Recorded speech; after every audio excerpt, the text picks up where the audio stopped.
Hello everyone and welcome back to part 2 of our King of Fighters retrospective. Over the course of this series, we're going to cover every single King of Fighters game, including the characters, the mechanics, the story, and the behind-the-scenes details. In part 1, we cover the first 5 games, all part of what would become known as the Aruze Saga. If you missed that video, then a card for it should be popping up right now, but if you need a quick refresher on it, King of Fighters was a crossover between various SNK games, including Fatal Fury, Art of Fighting, and more. The series was unique for 2 reasons. Mechanically, it featured 3-person teams where you would fight one by one until the last character was left standing. But most importantly, when it came to the story, the series was groundbreaking for the way that focused on a developing plot that was told not just in the games itself, but across various multimedia sources, including promotional material, mangas, and websites, creating a story that other fighting games wouldn't attempt to match for generations. But now that the Aruze Saga was over, it was time for a new story to begin. And whenever a game leaves behind the previous plot and introduces completely new characters or changes the tone around, it can be a big risk. I mean, King of Fighters was huge at the time. This had become SNK's flagship title. And now they were going to change everything around? This could make or break the series. Would audiences embrace these new characters? Would they become invested in the new story? Or would none of that matter because a dozen other factors completely outside the game's control would all lead to SNK plummeting into financial collapse so hard it would split the company apart and fracture their games in a way that they would never fully recover from? Hey! Who wants to run that intro? I do. Let's do that, shall we?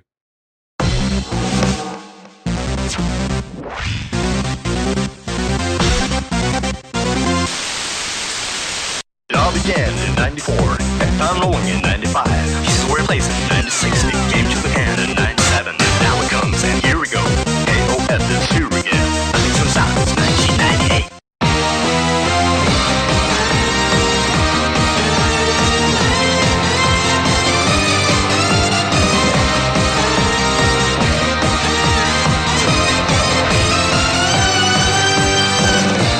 KOF is here again.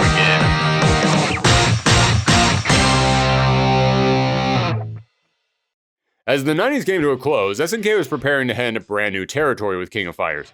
When the last game ended, Kyo and Iori, the hero and rival of the previous storyline, appeared to sacrifice themselves to stop the resurrection of the dark god Orochi.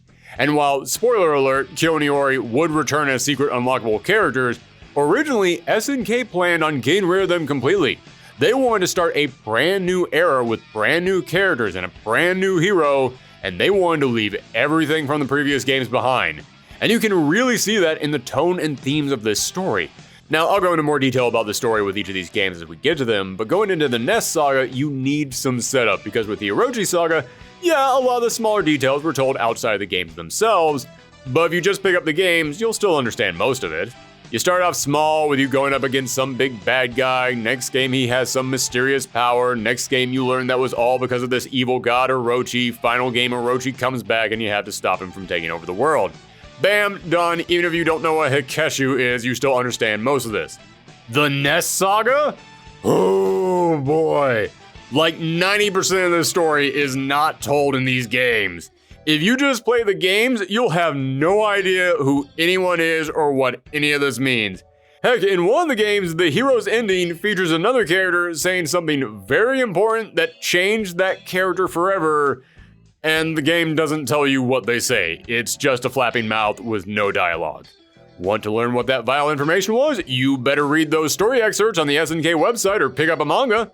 But yes, I bring up the story here because it's important to understand just how different of a direction SNK was heading with this game. The previous story was all about mysticism and destinies reaching back hundreds of years and gods and the will of the planet itself and sacred artifacts saving the day.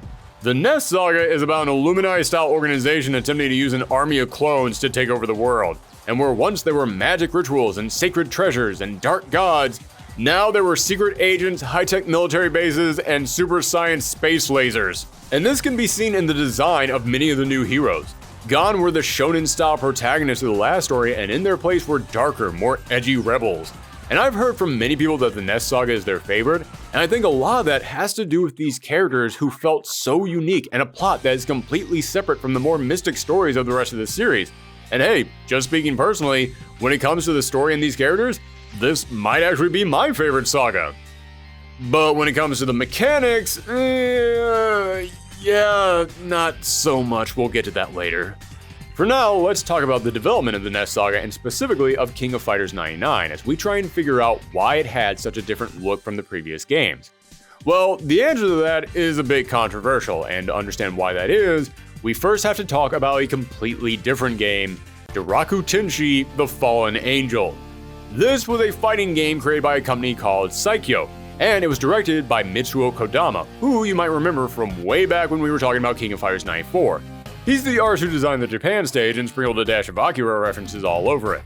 Kodama had a love for Akira and the look of dystopian futures. You can definitely see that in some of the other games they worked on over at SNK like Savage Rain. But now with Fallen Angels, he was in the driver's seat, meaning he could indulge all of his grim dark 90s dreams. I mean, just listen to the opening of this game. The earthquake that struck the city at 7:13 a.m. on February 10, 2000 measured a 7 on the Richter scale. The veneer of peace that had been maintained in the city streets by Total Information Control suddenly vanished, and the computer-controlled concrete jungle stopped functioning. A major shift in the Earth's crust had severed the city from the surrounding landform, leaving it an island with virtually no outside contact. Money-crazed inhabitants soon lashed out for the city's remaining but useless vestiges of power, preaching salvation but hiding their wicked motives. Sex, crime, and drugs ruled the streets as the city began to decay. Ironically, they called the wretched remain of this city Eden, the last paradise. Oh my god, it's like my high school edgelord emo phase gained sentience and made a video game. I love it. Yes, this grungy, dark, super serious tone was all over this game, but that's not a bad thing. No, it gave the game an identity and made it stand out from other titles on the market. And over the years, this game has built up something of a cult following thanks to its rich combat, gorgeous sprite work, and the sheer passion behind it. You can really tell that everyone at Saikyo put a ton of love into this game. What they did not put into it, however, was money, because unfortunately the final version of this game was never completed as the team ran out of finances and resources and was forced to release an incomplete version which only sold 300 copies in 1998. So what does this have to do with King of Fighters? Well, as you can imagine, main developers on Fallen Angels left Saikyo after its failed launch, such as the artist Toshiyuki Katani, better known by his pseudonym Stylios. Now, Stylios was the lead artist on Fallen Angels, and his sleek, dark street style is probably one of the best things about this game. A lot of this art is just pure cool. Heck, it's so cool, the game had a character literally just called Cool. And apparently, SNK thought so as well, because they hired him to come on board and design the new heroes for King of Fighters 99. And when you put some of his new characters next to the characters from Fallen Angels, yeah, you can definitely see his art bleed from one game into the other. But that's not a big deal. A lot of artists have similar designs and themes they like to spread around, and Fallen Angels was a flop, so you can understand an artist saying, hey, I like these characters, and they didn't work in this game, let's bring them back in this game. But it went way beyond just the design of the characters. Again, Stylios was just the character designer on KOF 99, but when you look into it, it's pretty clear that he either had at least a little influence on the story, or the directors of King of Fighters 99 were just big fans of Fallen Angels and they took some pretty heavy inspiration from it. Don't believe me? Fallen Angels featured Haiji Mibu, a white-haired, sunglasses-wearing, black leather-sporting fighter who was a survivor of a series of experiments by a secret crime syndicate to create the Ultimate Soldier. King of Fighters 99 featured K-Dash, a white-haired, sunglasses-wearing, black leather-sporting fighter who was a survivor of a series of experiments by a secret crime syndicate to create the Ultimate Soldier. Yeah, I'll admit it's subtle, but if you look close enough, you might just notice a little overlap in there. But I mean, hey, that's just one character. It's not like this character, Harry Ness, a United States Special Forces agent who had been cybernetically enhanced, is anything at all like Maxima, a Canadian Special Forces agent who had been cybernetically enhanced. Yeah, see, totally different characters. And I mentioned that the development of these characters was a bit controversial, so you're probably thinking I meant because so many of them borrowed heavily from Stylios' work on Fallen Angels. But as I said, these were his creations. If he wanted to reuse concepts and designs, that's up to him. Except it wasn't entirely up to him. Yeah, Stylios was just the lead artist on Fallen Angels. Remember, he wasn't the game's director. That was Mitsuo Kodama. And I'll fully admit, I have no idea who on Fallen Angels came up with the initial designs for characters. I have no idea who came up with the backstories for these characters. For all I know, it was 100% Stylios. But end of the day, since Michiro Kodama was the director on Fallen Angels, he was still the one in charge of this game's development. Meaning, these were basically his babies, and even though he's rarely ever spoken up about this, in the few instances where it has come up, he has admitted he was not happy about seeing these characters being used in King of Fighters without his permission. However, it is worth pointing out that Kodama did go on to work with SNK again in the future, so whatever bad blood there was between them must have been worked out. So yes, for anyone who was wondering why the new storyline saw such a drastic change in style and tone, there's your answer. Boy, I sure hope that's the most complicated thing that we have to cover today. I'm dying on the inside just thinking about it. But now that we know about the lead up to this new storyline, it's about time that we finally dive into King of Fighters 99.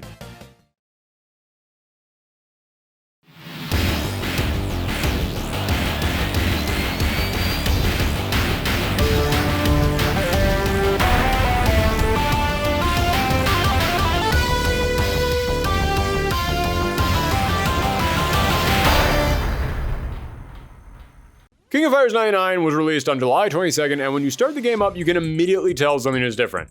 I mean, sure, there's the new style of the characters, there's the 90s Matrix cyber graphic on the how to play screen, but that wasn't the biggest change the NESTS Saga made to this franchise. As I have said many times now, SNK wanted this saga to feel different, and that applied to the gameplay as well. From the previous games, they kept the 3-bar meter, but now not only could you use these meters for supers, or ultra death blows as this game called them, but if you had 3 full bars, then you could hit A, B, and C to activate counter mode. This would be a special mode that would last for 15 seconds, and while in this mode, your damage output was increased, and you could perform guard escapes and supers for free. And you could now cancel certain moves into your supers that couldn't be canceled before. But if you hit B, C, and D, then you would use all 3 bars to go into armor mode. This mode would only last for 10 seconds, but your defense would be increased, and you would get a hit of armor on some of your moves. Now, I really like this idea in theory. I mean, max mode in the previous games was pretty good, but this provided variety to it, so that way you could choose which mode complemented your playstyle or the situation that you were in. But the fact that you had to use all 3 bars of meter for it, and you couldn't build up meter for a period of time after activating it, made the drawback way too severe to make this worth using for me. I mean, these modes are good, but think about the fact that you can't spend a single bar of meter on supers or guard escapes throughout the entire match just to pull it off. Plus, your meter didn't transfer from one character to another. The moment that one character is knocked out and the next one comes in, you are back to 0 bars. Meaning, typically, if you have all 3 bars filled up, you're probably already doing really well, so you don't really need the advantage that these modes would give you. You're already doing just fine on your own. So, okay, you got 2 new modes that you can activate, and that's all well and good, but that's pretty similar to the max mode from the previous games. If SNK wanted the NESTS Saga to stand out and feel really different, then they would need something big. They would need something that would completely change around this 3-character team fighter.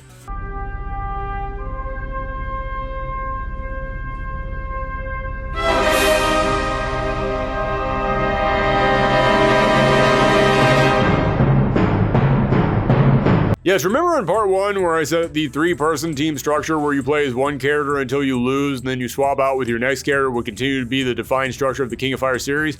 Well, I lied. Sort of. Because King of Fighters 99 changed the game to a 4-person team structure. Sort of. Because while each team now consisted of 4 characters, at the start of each match you could still pick only 3 characters to play as. And I actually kind of like this. I mean, for starters, it gives you more variety when you play through the arcade layer because you have more characters that you can mess around with, and when you go up against other players, it gives you more options to adapt. But the big reason I really dug the 4-person structure was for another reason why I love King of Fighters. It made the teams themselves so much more interesting. Yes, I've mentioned several times that King of Fighters is a series with a more intense focus on characters, and because of that, seeing what fighters get added and who joins whose team is one of those things that fans look forward to with each installment.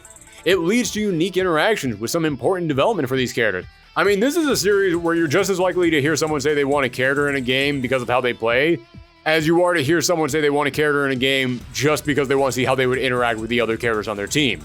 And by providing teams of 4, SNK created some really unique combinations of fighters that we hadn't seen before. For example, Team Fatal Fury still had Terry, Joe, and Andy, but now it also included Mai Shiranui. Yes, one of the most iconic characters for the Fatal Fury series finally got to be on the Fatal Fury team because they now had an extra roster spot. And for the teams that didn't have their own franchises or whole universes of lore that they could pull from, this was the perfect excuse to introduce brand new characters. But as I said, even though you had 4-person teams, you could still only go into battle with 3 characters. So, what was your 4th character doing this whole time? That's where the biggest new mechanic of this game came into play: the striker system. Yes, KOF 99 introduced strikers, the ability to call in your 4th teammate to do an assist attack, with each player being given a limited number of strike bombs as they were called, so once you used up all your strike bombs, you couldn't call in your assist anymore. But every time that a character on your team was KO'd, you would gain 1 extra strike bomb. And this striker system would go on to define the NESTS Saga, being the most iconic mechanic of these games. But iconic doesn't mean good. Listen, on paper, I really like this idea. I mean, I grew up playing Marvel. I am totally behind the idea of having assist attacks. But the way it was implemented into this game wasn't all that great and was pretty heavily criticized, with many saying it felt clunky and like it was just designed here to be a gimmick instead of an actual mechanic that made sense. For starters, in order to summon out your striker, you couldn't be doing anything else.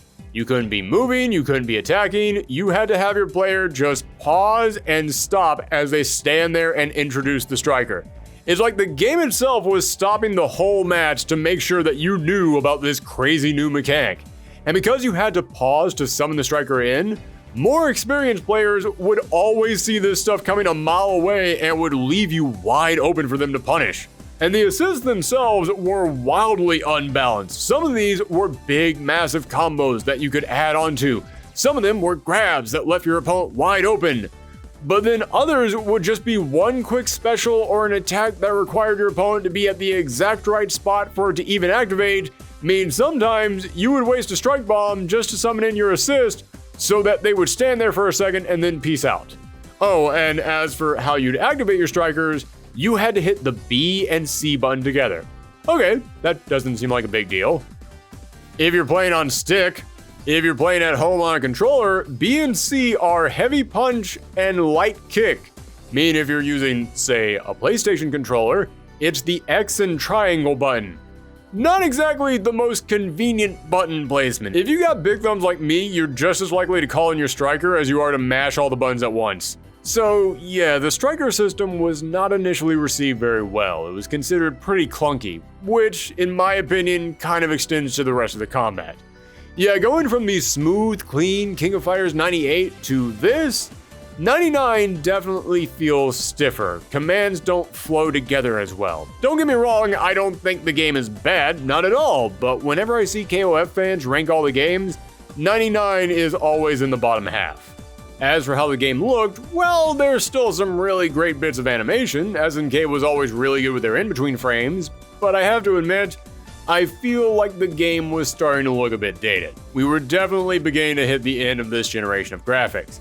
And I mentioned I always loved the stages in KOF because they were always exploding with life. It always felt like you were part of some big festival that was taking over the entire world. But these stages felt very different. You didn't feel like you were fighting some big tournament. Instead, you found yourself in locations like an airport landing strip, inside of a sewer, or in a back alley where menacing shadows stalk around behind you.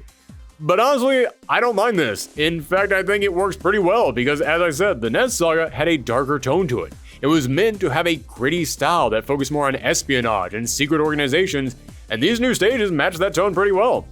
Plus, there's a museum stage with a giant dinosaur skeleton. How can I not love that? All fighting games need to have a giant dinosaur skeleton stage. So, now that we got the mechanics and the graphics out of the way, time to delve into what the heck the NESTS Saga is. Let's actually talk about this story and the characters.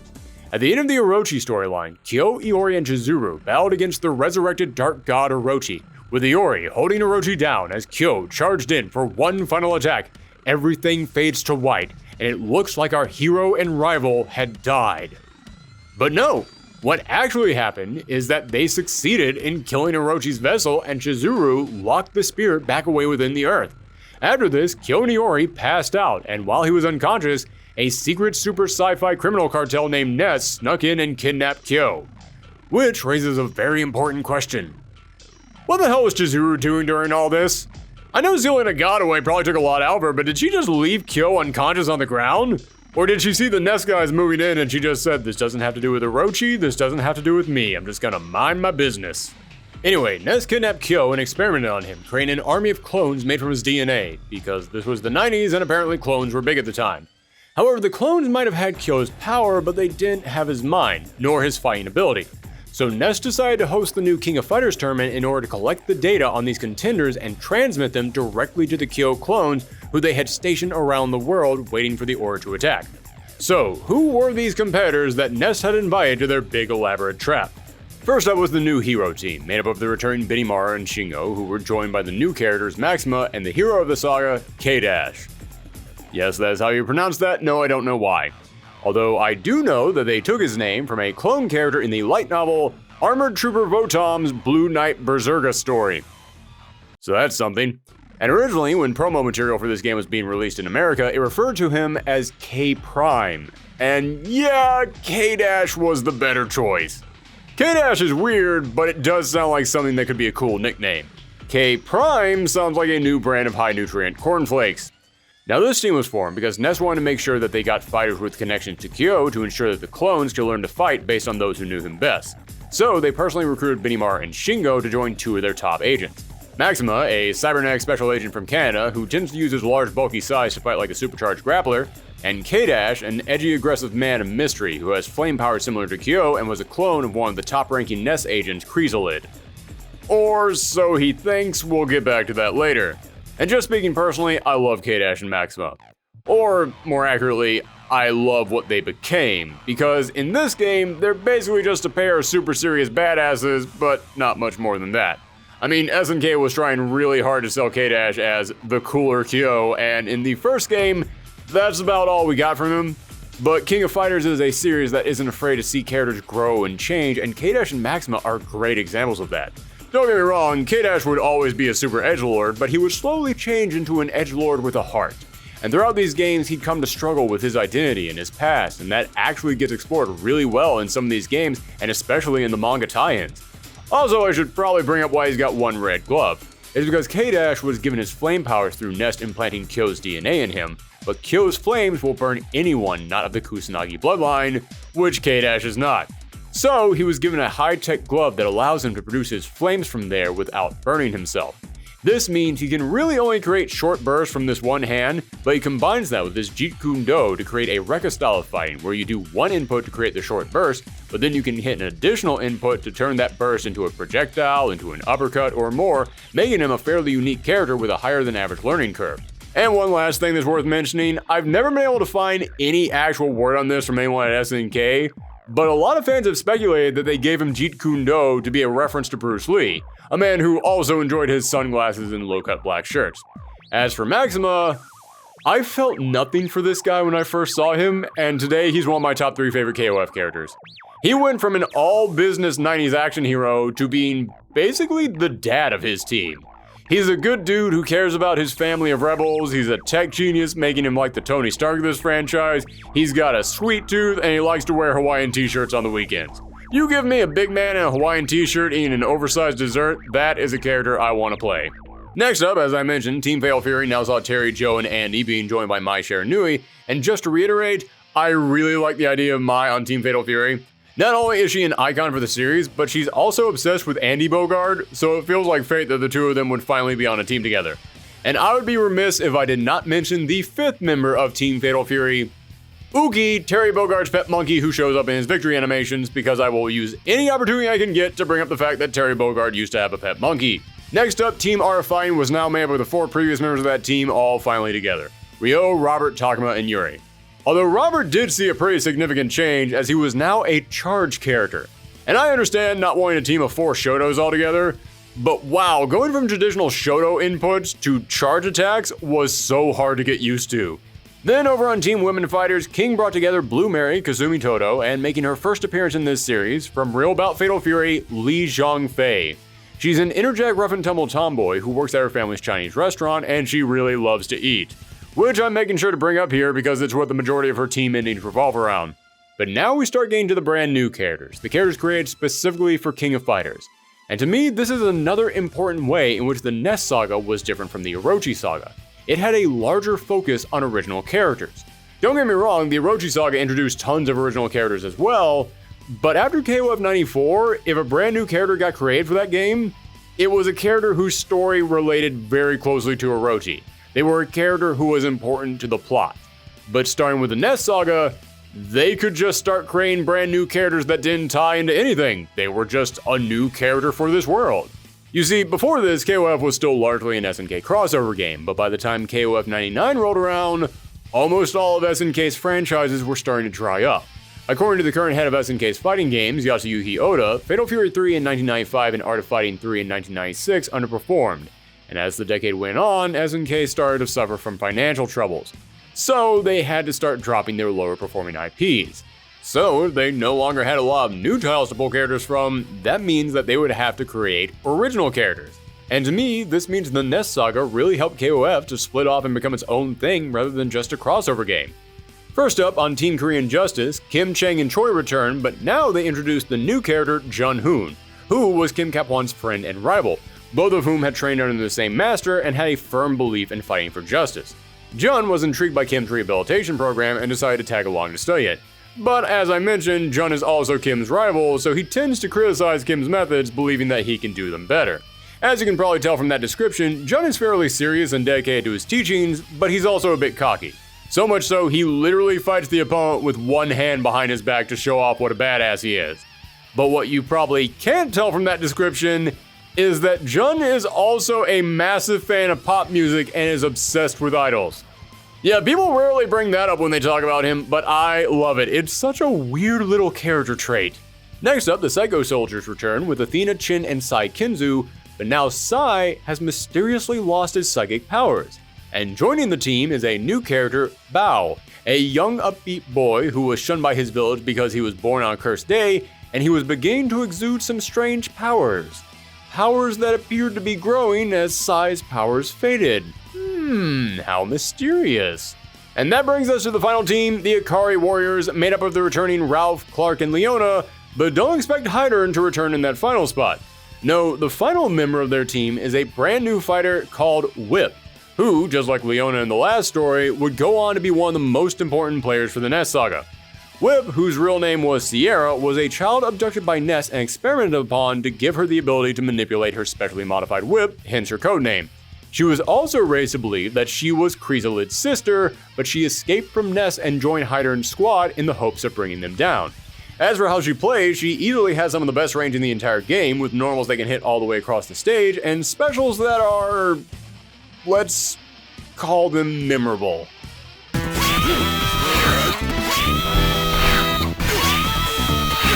I can't be sure, but I think some of her moves have audio tells. What do you think?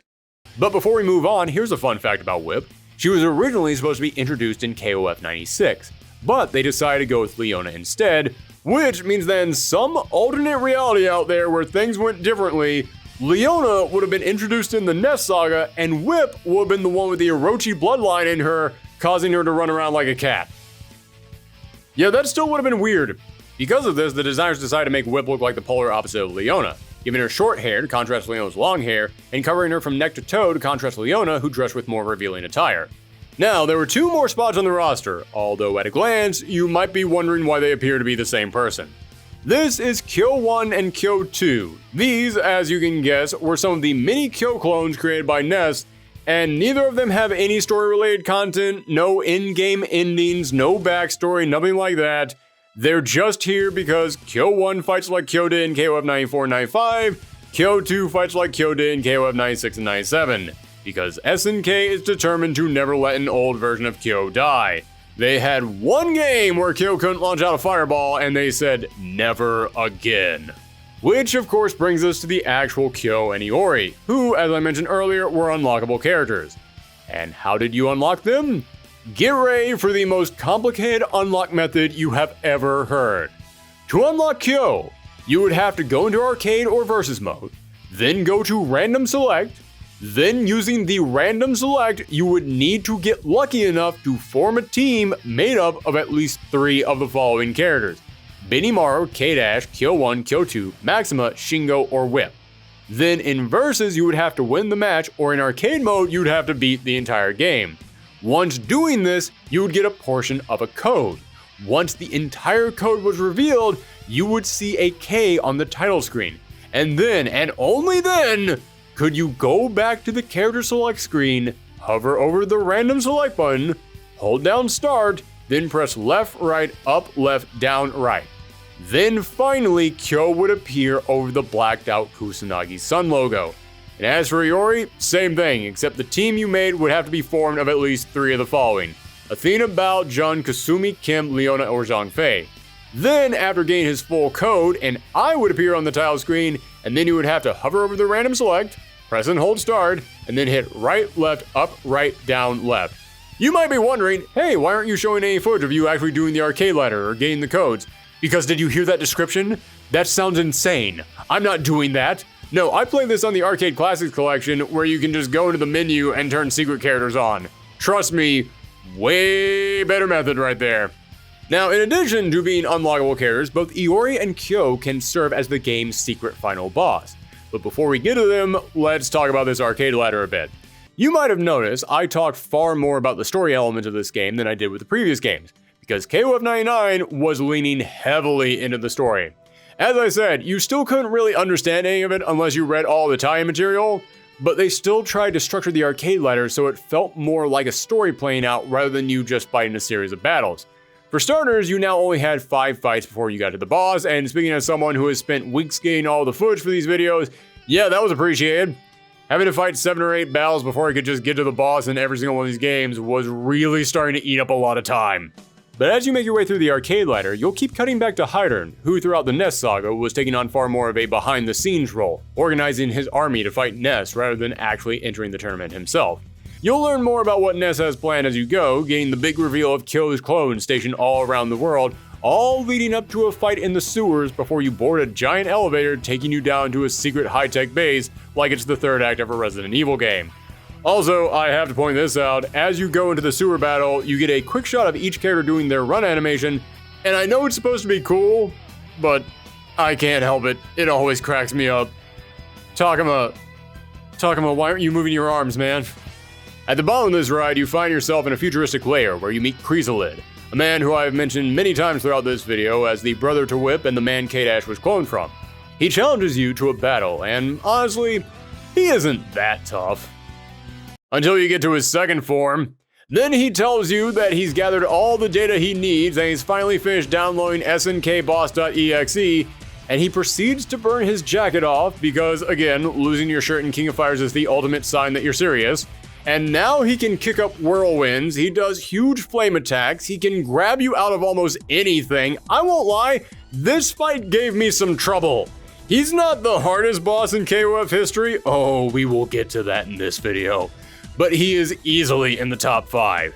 And to make matters worse, he has the crazy ability to negate your buffs. Yes, in the late 90s, SNK started giving you the option to choose buffs in these games if you died and hit continue. In King of Fighters, it first appeared in 98, but you couldn't choose your buffs. You had to spin for it like you were on Wheel of Fortune. And it just caused it to be more frustrating than helpful because so often you would get the buff that you didn't want. But in KOF 99, you could now choose your buffs. However, because Chrysalid has 2 phases to his fight, any buff you pick will only apply to the first round. You know, the easy round that you don't need help with. But when he goes Super Saiyan, yeah, that's considered a whole new battle and your buffs are gone. Oh, and one last thing to point out. Remember how I said many of these characters took inspiration directly from the game Fallen Angels? Guess what Chrysalid's theme song is called? Dear Fallen Angel. Yeah, they weren't even trying to hide it at this point. But if you do manage to beat him, well, that's when things get interesting. Because you see, throughout the game, you'll be awarded points after each match, depending on your performance. If you get enough points, then either Iori or Kyo will appear after you defeat Chrysalid.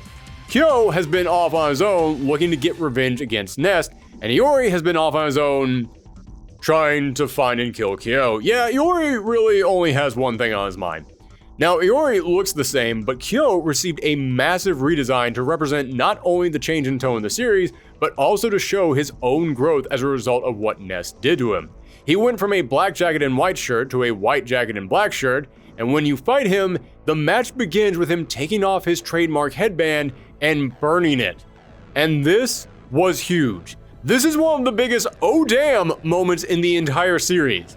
Seeing the former bright-eyed hero of the series, after being tortured and experimented upon, now literally burning away the symbol of his past, tells the audience this is not the youthful, upbeat, cocky protagonist you used to know. He had gone through some stuff, and it had changed him. Now, after you beat the game, Hydron announces that he's captured all the Kyo clones before they could become activated, and Chrysalid's bosses inform him in the worst way possible that his services will no longer be needed as they proceed to blow up the base with him inside. At which point, Chrysalid gives the greatest expression in this entire series. Now, that is the face of a man who just got canned in front of the entire world. If a KOF streamer is not using that face as an emote, then something is wrong. After that, you get the team endings, and several of them proceed to flesh out the story with some really interesting twists. In the hero's ending, Ness says they're not just taking out Chrysalid for his failure, they also feel that K-Dash has outlived his use and they decide to kill him as well. Only for Maxima to step in and save him. You see, Maxima was not actually a Nest agent at all.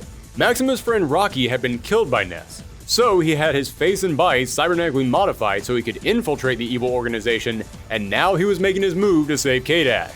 The two of them barely survive as they fight their way out of the collapsing compound, and now these two rebels are left on the run, swearing that they'll get their revenge and bring Nest down themselves. Then, with the Ikari Warriors ending, as the base is collapsing, Whip races back to face her brother Chrysalid.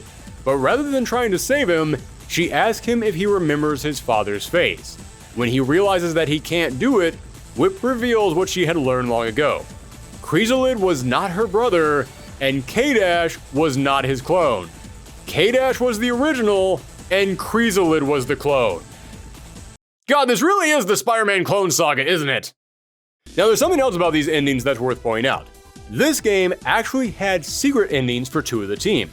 If you play as Team Fatal Fury and you win with Terry, Joe, or Andy, then you get an ending where as the base blows up, Terry stays behind and the team assumes he dies, going into a really somber ending with black and white photos of the team just walking around and trying to mourn him. It almost looks like it's being captured through a secret camera too, which really plays into the espionage angle of the NESTS Saga. But at the end, it's revealed that Terry is indeed still alive and he's telling kids to eat their veggies, which is maybe the most Terry Bogard thing in the world. Man almost blows up, not 24 hours later, he's back on the street telling kids to drink their milk and stay in school. However, if you beat Chrysalid using Mai, then you get a far more comedic ending where Mai tries to trick Andy into marrying her. Oh my, will you ever learn? All kidding aside, I actually kind of dig this idea that each team could have different endings depending on who actually beats the boss. I would love to see SNK bring this back. I know it takes some extra work, but it's a really nice way to provide some replayability to these games. Even if you go through Arcade Light with the exact same team, you can still unlock something new. Same thing goes for the Psycho Soldiers. Beat Chrysalid with Bao, Athena, or Chin, then you get an ending where they try to escape the collapsing base, only for Kaoru Watabi to pop up and lead them to safety. Who is Kaoru Watabi? She was Athena's superfan that popped up in their ending in KOF 97. Yeah, remember back in part 1 when I mentioned one of the cool things about this series was how it would introduce cast of supporting characters for each team that could help to flesh them out? This is a great example of that. But if you beat the game using Kinzu, then Chin and Bao get out of the base just fine, but Athena is trapped under a piece of rubble. Chin and Bao watch on as the base explodes, only for Kinzu to come walking out carrying Athena, his psychic powers now not only returned, but enhanced to a whole new level. But as a result, Bao feels his powers being sucked away. This confirms that their powers are indeed linked, and they both stem from a source known as the Dragon Spirit. That's something really interesting about the NESTS Saga. In the previous games, the Psycho Soldiers were kind of just here. They weren't really that important to the overall story. In the NESTS Saga though, they had a whole plot line all themselves that would play out over several games. And there you have it. A brand new storyline for the King of Fighters had begun, and next year it would receive an updated version on the Dreamcast with KOF 99 Evolution, which came with 12 extra characters who you couldn't play as, but they could be used as strikers. And each of these characters had a Dark and Justice form to give them 2 different types of assist. You got Goro Daimon, Ryuji Yamazaki, Billy Kane, Chizuru Kagura, all staples of KOF by now. But then you got a second Athena Asamiya, now in her schoolgirl uniform, a fourth version of Kyo Kusanagi, so that way you could form a team of 4 Kyos. Then, guest starring from other SNK titles, you got Alfred from Real Bout Fatal Fury, Guy Tendo from Bariki 1, and Fio from Metal Slug, kicking off the long tradition of SNK teasing the possibility of putting a Metal Slug character into King of Fighters and then never actually doing it. Then probably the weirdest addition, Syo Kirishima. Yeah, remember way back when we were talking about KOF 94 in part 1, and we mentioned that originally Kyo Kusanagi was going to be a character named Syo Kirishima? Well, for this game, they took those early concept sketches and turned them into a full-blown assist character, complete with him driving in on a motorcycle, another reference to Kyo's cut content from KOF 94. And for the final 2 spots, they introduced Vanessa and Seth, 2 characters I'll talk more about in a moment as they were playable characters in KOF 2000, but because this Dreamcast port came out a few months before KOF 2000, it means this was technically their first appearance. So yes, SNK already had more characters lined up for the next game. They had a huge, massive story that they were crafting, and they were leaving cliffhangers all over the place for future plot lines. Sure, as I said, the gameplay was a little clunky compared to the last game, and players were really torn on the strikers, but people were still excited for a new generation of KOF. They wanted to learn more about these characters, and above all else, this game established something very important. This was not the Aruze Saga. This was something new, this was something different, and people were excited to see where it would go. So, as the 90s ticked away and a brand new millennium was upon us, SNK had high hopes for the future of this series and where the story would SNK to become subsidiary of Japanese pachinko company Aruze. Oh, that's not a good sign.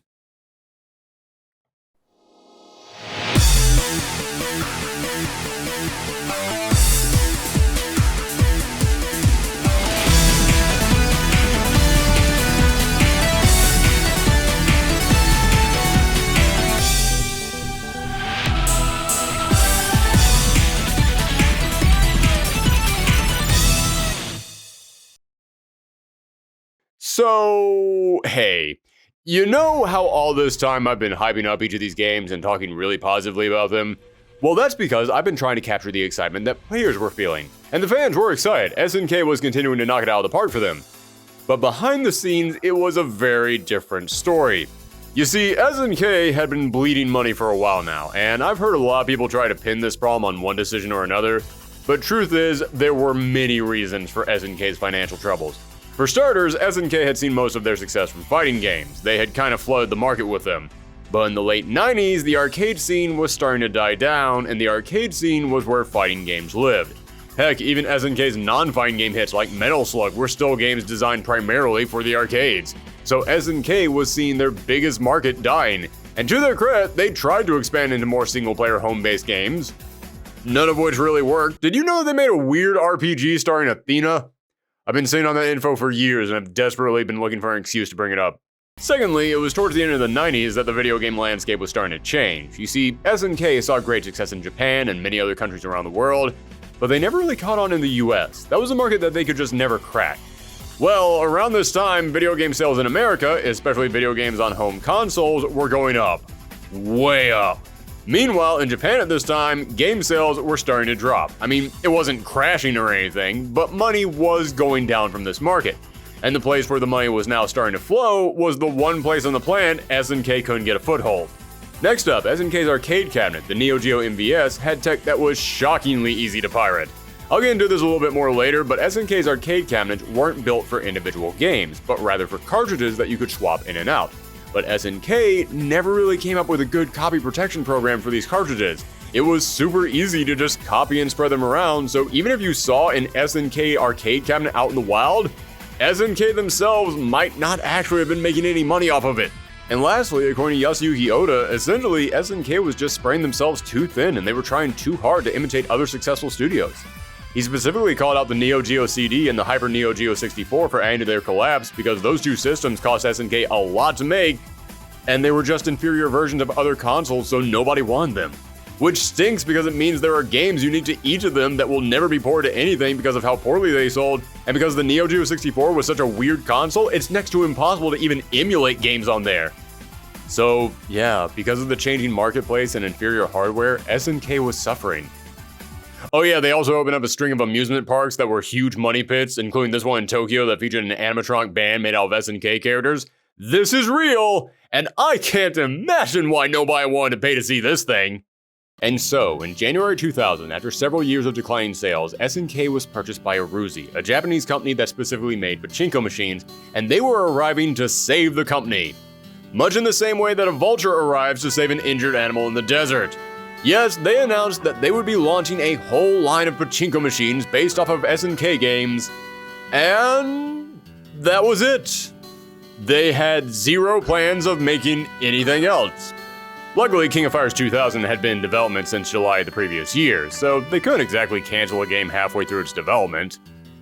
But they were sure picking away at everything else that they could. Yes, Aruze began making sweeping cuts across the board at SNK, firing employees, shutting down their arcade sites, and the worst example of it all to me, the poor Neo Geo Pocket Color.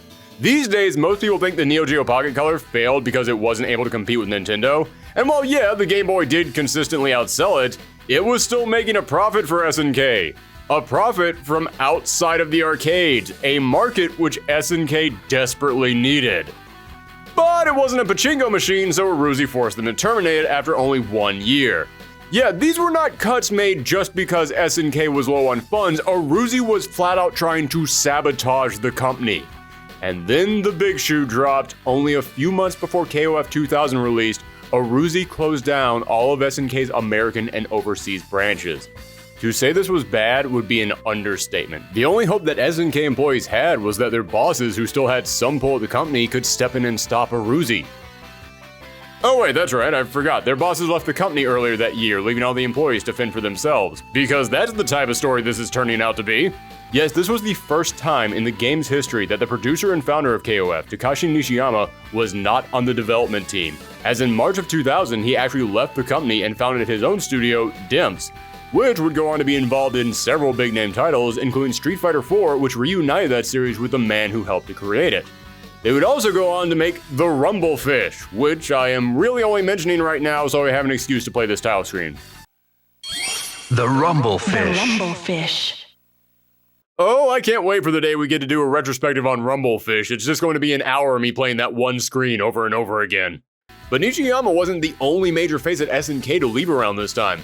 Aikichi Kawasaki, the founder of SNK, discussed it at how Aruze was just going to let the company die, left, and along with 5 other SNK devs, founded the company Brizasoft, who you will need to remember for later. Point is, not only was the new boss stripping the company for parts, but all the old bosses were leaving left and right. This was like when your friendly local market gets bought out by a big faceless corporation just so that they can take all their stock and shut them down. Yeah, morale was pretty low on this game. But somehow the team was once again able to come together and hit their deadline. If there was one compliment you have to give SNK, it's these guys could keep working at 100% no matter what was going on. The building could be on fire and they will still get the game out on time. So considering it was looking like this could possibly be the final King of Fighters, did they go out on a high note? Let's finally delve into this game and see. In the years since the last King of Fighters tournament, K-Dash and Maxima have been traveling the world taking out secret nest sites.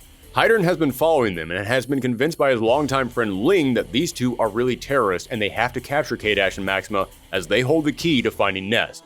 Now our two heroes are on the run from both sides of the law when, as if on clockwork, the invitations for the new King of Fighters go out, and much to everyone's shock, K-Dash and Maxima are listed among the officially invited fighters.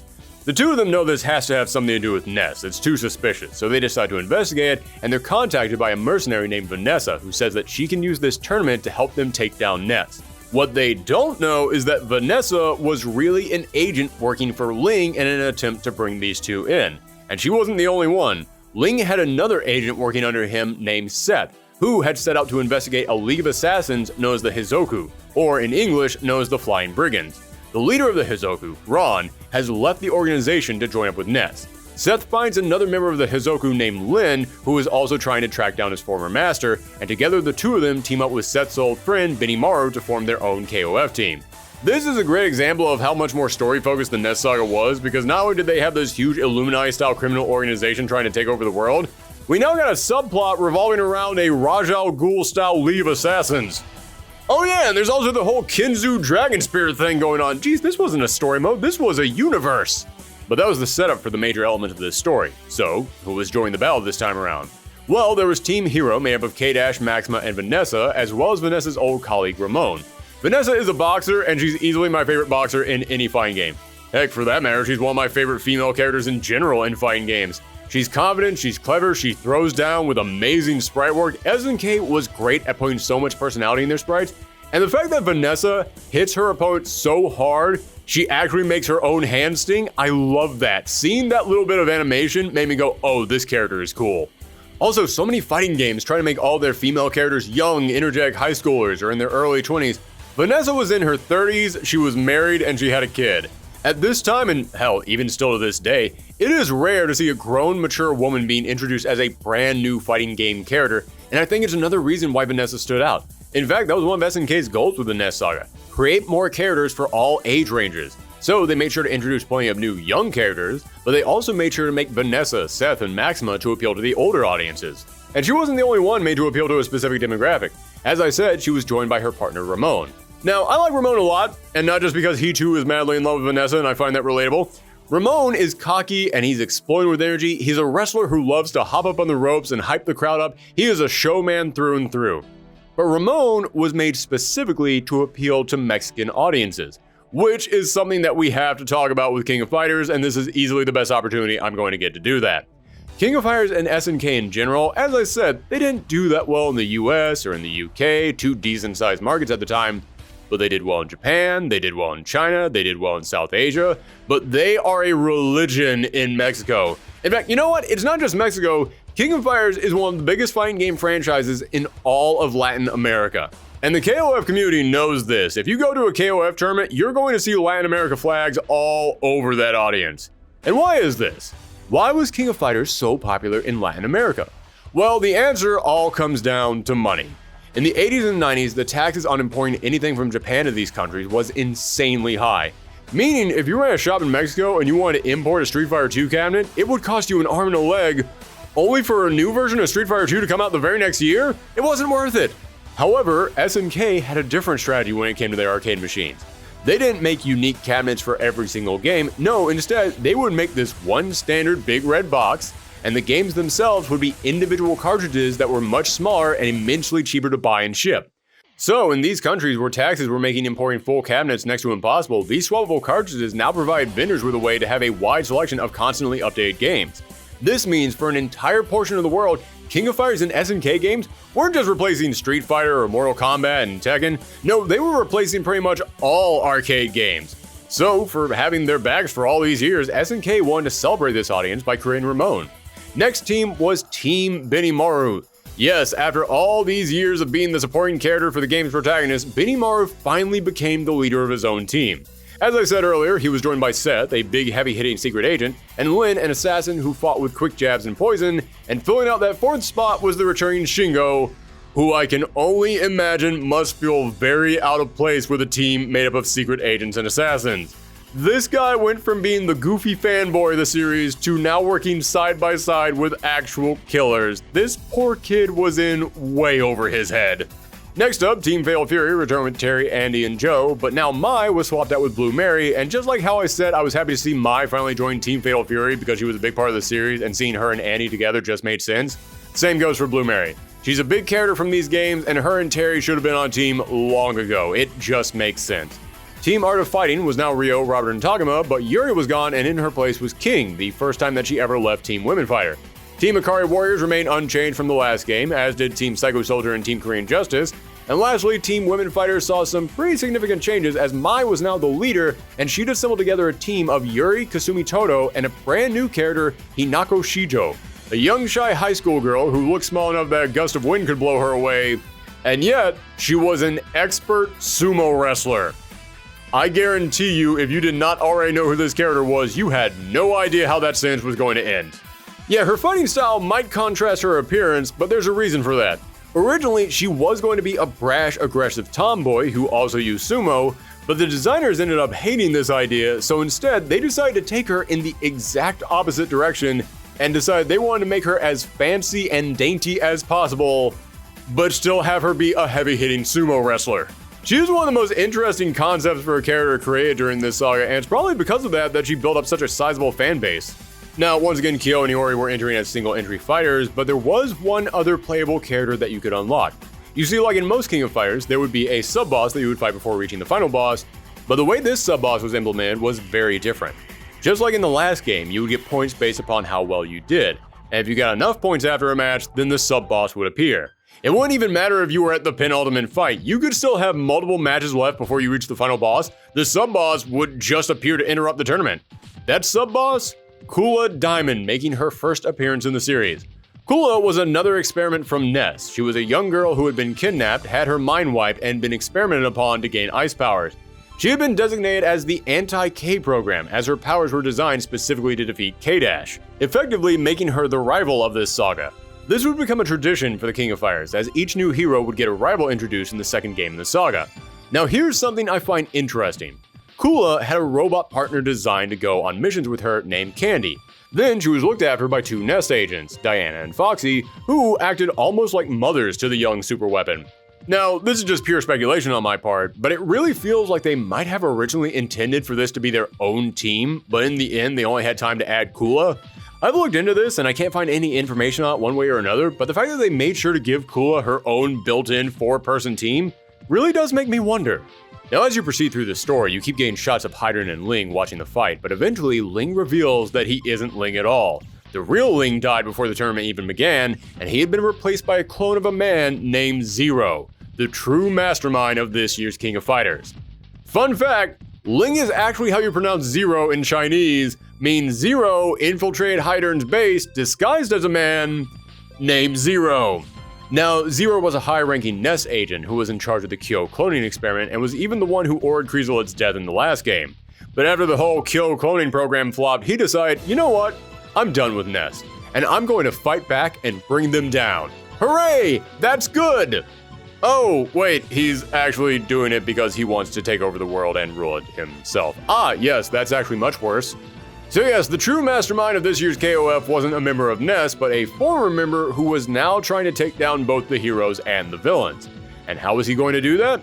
He had taken the same power-absorbing tech that fueled Krizolith in the last game and put it into a satellite. This satellite was going to absorb all the excess power emitted from these fights in order to charge it up and launch a laser beam down at the Earth. Yes, that sounds crazy, but listen, we're on like the 6th game by now. Either you're on board with this insanity or you're not. Zero demonstrates his power by launching a blast down upon Southtown, the home of many SNK games including Fatal Fury and Art of Fighting. At this point, he's confronted by your team of fighters and the final battle commences, with a really imposing intro card that looks like it's out of an 80s action cartoon. Also, while we're looking at Zero's mug, I should point out that his design was based on Han from Fist of the North Star, and his moves are even named after the 3 Rashos from that series, because it wouldn't be KOF unless we worked in some barely legally distinct homages. Now, I mentioned that Krizolith was one of the toughest fights in KOF history. Zero, not so much. I actually think this is one of the easiest. I beat this game with every single team and only died once to him. I had no problems with this guy. Although, I do have to give him credit, that cape whip animation is incredible and he does have a really cool black hole attack. But yeah, that's about all I got. He's one of the least memorable bosses in the series. Heck, not to spoil anything, but even the next game tried to sweep him under the rug and forget about him. Even his stage sucks. I mean, it's just a big abandoned room. The chandelier crashes if you make it to the 3rd character, but that's about it.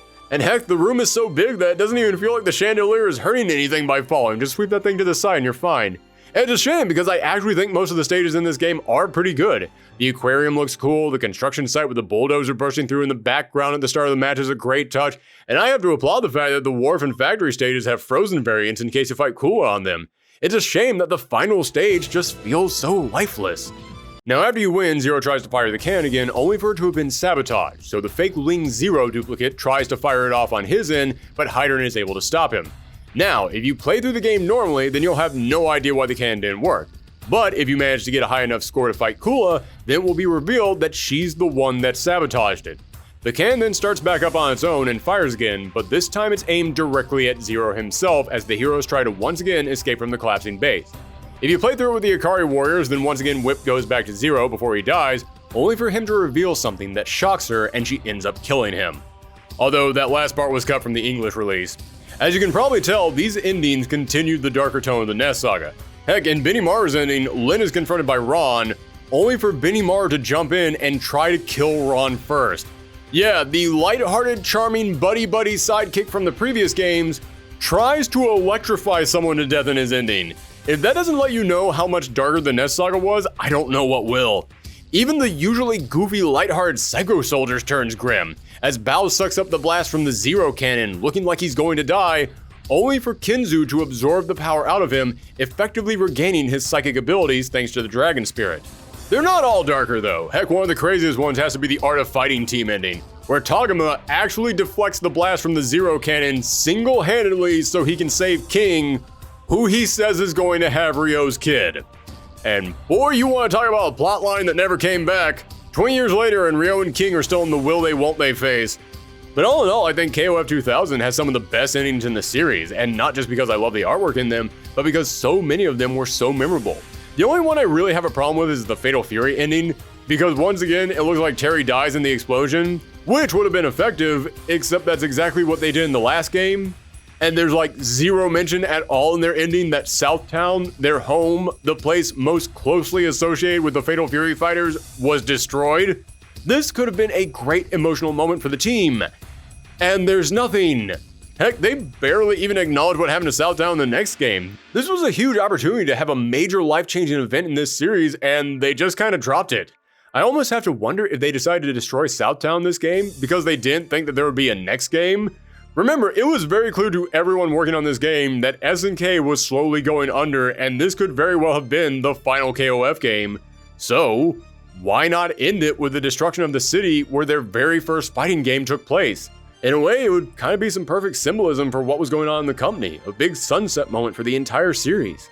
But as for the endings that really matter, if you beat the game with Kula, then you see her out in space on the Zero cannon destroying it, but now that was destroyed, she had no way to get back to Earth. Which raises the question, how the heck did she get up there in the first place? But as she plummets to the Earth, Candy grabs her and uses her own powers to shield her, destroying herself in the process. Because even though she was a robot, after all this time of working side by side with Kula, this machine had started to care for her and chose to do what it thought was right, which kind of goes in line with the entire theme of the NESTS Saga. This entire storyline was about defying your destiny. It was about telling the people that were controlling you that you're going to choose your own freedom and make your own decisions. And as for Team Hero, yes, they were the official winners of this year's KOF tournament. I haven't really mentioned it up to this point, but every single King of Fighters does have a canonical winner, and surprise, surprise, so far it's always been whoever Team Hero was. I'm bringing this up simply because, hey, it means Vanessa is actually the first canonical female winner of a King of Fighters tournament. So that's another cool thing about her. But Ramon, Vanessa, Maxima, and K-Dash all go their own ways. K-Dash wakes up later after having this reoccurring dream about a young girl. He has no idea who she is or why he's dreaming about her. But then, Whip appears and reveals to K-Dash something mysterious. But if you read all the side stories, then you learn that she's telling K-Dash his true origin. K-Dash finally learns that he wasn't a clone of Chrysalid, instead, he was the genuine original and he was kidnapped by Ness as a kid and experimented upon. He learns that the girl he's been seeing in his dreams is Sierra, his sister, who was also kidnapped by Ness and is actually Whip. Now, with a newfound sense of freedom and feeling like he's got something to fight for, K-Dash sets out with Maxima and Whip to continue their mission to bring Ness down. This is all very important information that feels like maybe it should have been the actual game itself, but I guess that would have been a lot to cram into just a few seconds. Far better to just have a few frames of Whip moving her mouth with no dialogue coming out. Gee, I can't imagine why people find the KOF lore to be confusing. Now, I should mention something that I'm sure a lot of the big King of Fighters fans are bringing up right now. Some people are going to say that Whip also learned from Zero that she wasn't the real Sierra, but Sierra died shortly after being abducted by Ness and Whip was a clone of her. This is true, but that wasn't revealed here. No, that would actually be revealed in a novel based around King of Fighters 2001, and the reason it was revealed in there is because Akihiko Orishino, the book's author, asked the developers for some information on Whip's backstory, and they didn't tell him anything. Probably because the devs were pretty busy at the time, as you will soon see. So he just threw up his hand, said, screw it, they're not telling me anything, she's a clone now. Done, moving on, I got a deadline to meet. And after that, SNK was like, well, I guess she's a clone now. Don't get me wrong, I'm sure that at one point that was on the table as a possible origin story for Whip, but considering her interaction with Eolith in the last game, it kind of implies that she wasn't a clone. So yeah, when your company is collapsing and you're still trying to craft a story around annual releases while producing mangas and light novels and audio dramas all fleshing the story out, eventually some wires are going to get crossed. So okay, I know I've been covering the story elements for a while, but it's time that we finally got to the fighting part of this fighting game. Just speaking of the general combat, it feels smoother and more polished than King of Fighters 99, and nowhere is that more clear than with the strikers. Previously, the only way that you could summon a striker out was for you to just stand there and leave yourself wide open as you announced your striker's presence. It was clunky and it felt pointless to the overall flow of the combat. But now you could actually summon out a striker while doing something else. You could summon them out while moving, you could summon them out while attacking, and it didn't stop your action. Meaning now you could actually summon them in for an assist attack that could successfully combo off of whatever action you were already doing.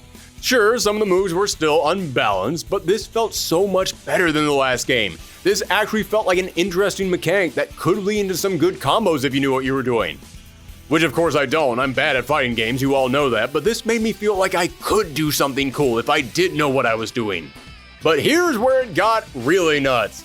They decided to spice up the striker system in another way, because now not only could you call on your fourth teammate for an assist, but every single character now had at least one alternate striker you could call out. Meaning that in addition to having over 30 characters you could play as, there were also over 30 striker-specific characters. Yes, as the company was crumbling down around them, the devs thought, you know what, how about we give ourselves a ton of extra work?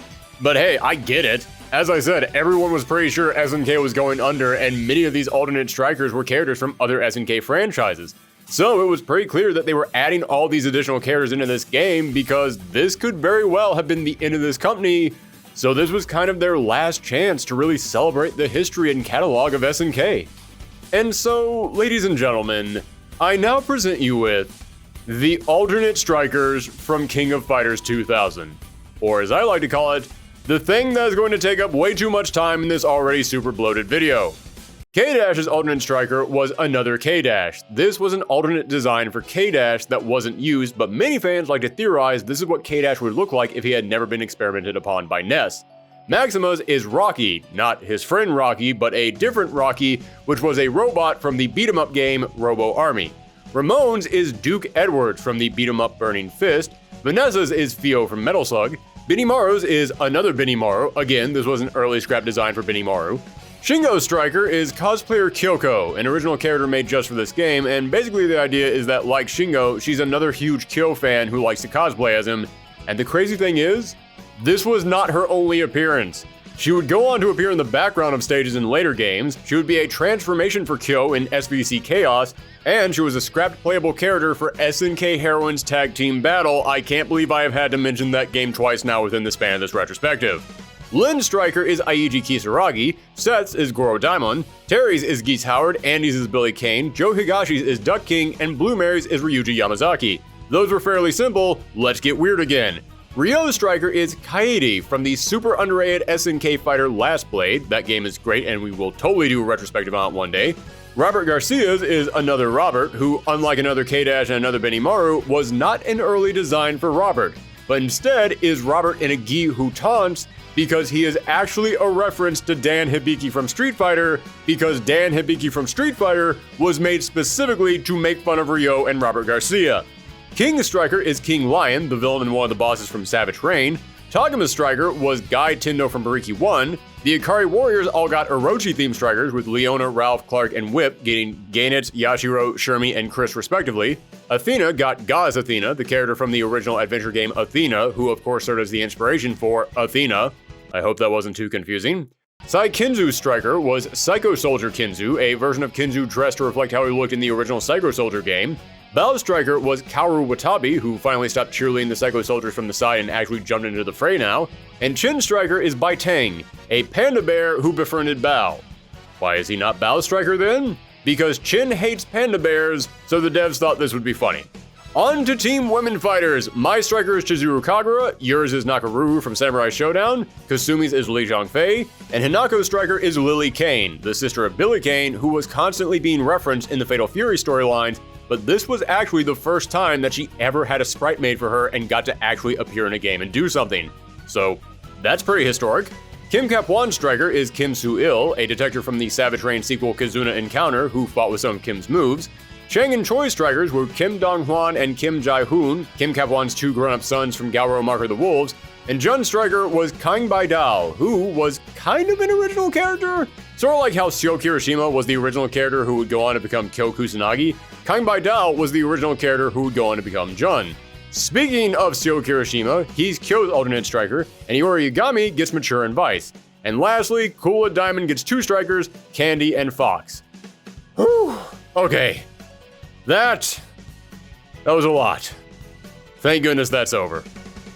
Is what I really wish I could say, but no, there's more. Because now we move on to the Maniac Strikers. These were secret strikers that you could select by highlighting the character's alternate striker, then pressing up, left, left, left, right, right, right, down, and then you would unlock this brand new striker. They include, for Ramon, Neo and Geo, the protagonists of the quiz game Quiz Dai Sozusen. For Ryo, you could unlock G-Mantle, a masked man who SNK would often use as their mascot. Kasumi's Maniac Striker was a shadowy figure simply called Unknown, although he is 100% just Kasumi's father, Ryu Hakutoto. The reason they didn't use his name though is because Kasumi's storyline always revolves around her trying to find her father, despite the fact that he's always close by and he's always doing just fine. So they called him Unknown to lean to the joke that he's standing right there and Kasumi doesn't realize it. Chang and Choi had, and I am not making this up, Smart Chang and Cool Choi. They are literally just the devs trying to make hot versions of Chang and Choi. Let's move on. Kyo's Maniac Striker is his father Saisyu. Iori's is another Iori, which was Iori just wearing a trench coat that he would often be depicted wearing in promo art and would actually resemble some of his later designs. And finally, Cool's Maniac Striker was Rugal Bernstein. There. Okay. Now we are finally done. Just kidding, here comes the PlayStation 2 version. Yes, there were also special unlockable strikers that you could get by playing the game on the PlayStation 2 for a certain number of hours or by beating enough characters in endless mode. Okay, here goes. K-Dash's striker was Chrysalid, Benny Mars was Orochi Iori, Ralph's was Orochi Leona, Whip's was Hydern, Mai's was Wolfgang Krauser, Tagama's was Mr. Big, and Terry, Andy, and Joe got the American Sports Team. Congrats, American Sports Team, you made it! Sure, your non-canonical unlockable assist on the PlayStation 2 port of the game, but that counts. You did technically make it into another King of Fighters. You did it. And there you go. Every single thing that you could possibly need to know about King of Fighters 2000. A game that, personally speaking, is my favorite of the NESTS Saga for its playstyle, its great artwork, the new characters it introduced, and the insane lengths that it went to try and pay homage to the history of SNK. And when you consider the working conditions that they were under as they were making this game, it is incredible that this thing exists at all. Because again, based on what was happening with Aruze, it really was looking like this could be the end.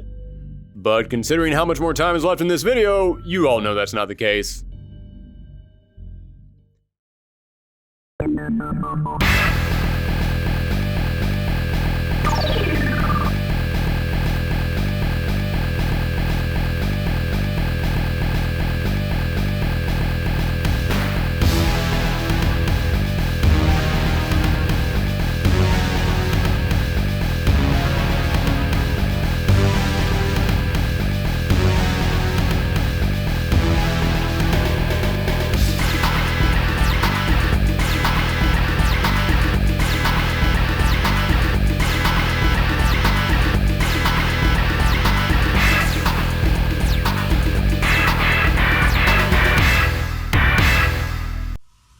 SNK's business continued to decline after the release of King of Fighters 2000, with Aruze shutting down even more parts of the company, and with many long-staying creators leaving to go to other developers, such as Toyohisa Tanabe, one of the original directors of King of Fighters, leaving and taking several other devs with him to go and work at Capcom.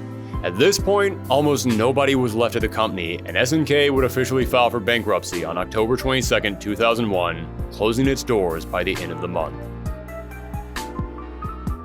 Then 1 month later, King of Fighters 2001 was released. Yes, even with its parent company collapsing, King of Fighters still lived on. Just now under a new home. Korean gaming company Eolith had taken over the franchise for this installment. How did that happen? Okay, you're all going to have to bear with me on this, because man does the timetable get wonky at this point, and a lot of the behind-the-scenes details have never been revealed. But I would like to thank an anonymous viewer who sent me a link to an interview with the Japanese gaming company Interbrain in March of 2001 that did clarify one detail that had been bugging me. You see, when SNK went bankrupt in October, they put all their franchises up for sale so that way Aruze could shove even more cash into their duffel bags before parachuting out there like DB Cooper. So I had always wondered how the heck someone was able to buy the game in October, then put out a new installment in November. Well, according to this interview, negotiations to purchase the rights to King of Fighters had already begun in August of the previous year. Yes, just 1 month after King of Fighters 2000 came out, Aruze said, "Hey, are you guys done with that game? Great, get the hell out." Again, Aruze was trying to strip the company for parts so fast you could practically hear them ripping the carpet off the office floor. So yes, they made the deal to hand King of Fighters off to Eolith, who won the series because of how popular it was in Korea, but while Eolith did have experience making games, they knew getting a brand new installment of this legendary series out within a year would require more muscle and familiarity with the series than they had. Oh, if only there was another gaming company out there that had recently been created and was full of developers who had experience with King of Fighters and they were willing to take on the workload. Oh, hello, Breezasoft! Yeah, remember them? The company that SNK's founder, Aikichi Kawasaki, created along with 5 other SNK devs after they left due to the way Aruze was running the company? Yep, Eolith needed someone who they felt could handle a KOF game. So, who better than the people who had been making KOF games? But don't think this means that Eolith was handing the game right back to the SNK team. No. Eolith paid for KOF. They were still going to dictate how this game got made. And their big vision for KOF 2001 was that this needed to be a return to form for King of Fighters. They were worried that fans would be nervous about the series swapping over to a brand new developer, especially a developer in a completely different country. So they wanted this King of Fighters to feel like the most King of Fighters that ever King of Fightered. And you can totally see that all over the place. For starters, just look at the stages and the color patterns. As I said numerous times, the NESTS Saga wanted to feel darker. It wanted to feel like these heroes were on secret missions to take down an evil cartel, so many of the stages felt dirty and grungy. They felt abandoned, like these fights were happening in secret. Not anymore. We were now back to the Aruze Saga style stages. We were in front of big, huge cheering crowds with giant KOF banners, and there were TV cameras and announcers blasting footage of this thing all over the world. In fact, speaking of those stages, there were 7 regular stages in total: Brazil, China, Italy, Japan, Korea, Mexico, and the US. In case that sounds familiar to you, it's because outside of England, that's the exact same stages that were in the very first King of Fighters. Another big change to try and bring the game back to its roots, Kyo was no longer a single entry character. He was joining Benimaru Shingo and the returning Goro Daimon to make up Team Japan. And I have to say, I love this. Because I know this is only happening because Eolith was like, what's with the dark edgy Kyo? No, get him back to the old Kyo and have him team up with his friends again. I know that's why this team exists. I know it was 100% just a business decision made in a boardroom somewhere. But talking in terms of story, it makes total sense. This is the final part of the NESTS Saga, and Kyo had been kidnapped and tortured, and they went down a dark path on a one-man quest for vengeance. So what better way to end that story than for Kyo to say, you know what? I gotta take NESTS down, but I've now realized I can't do it alone.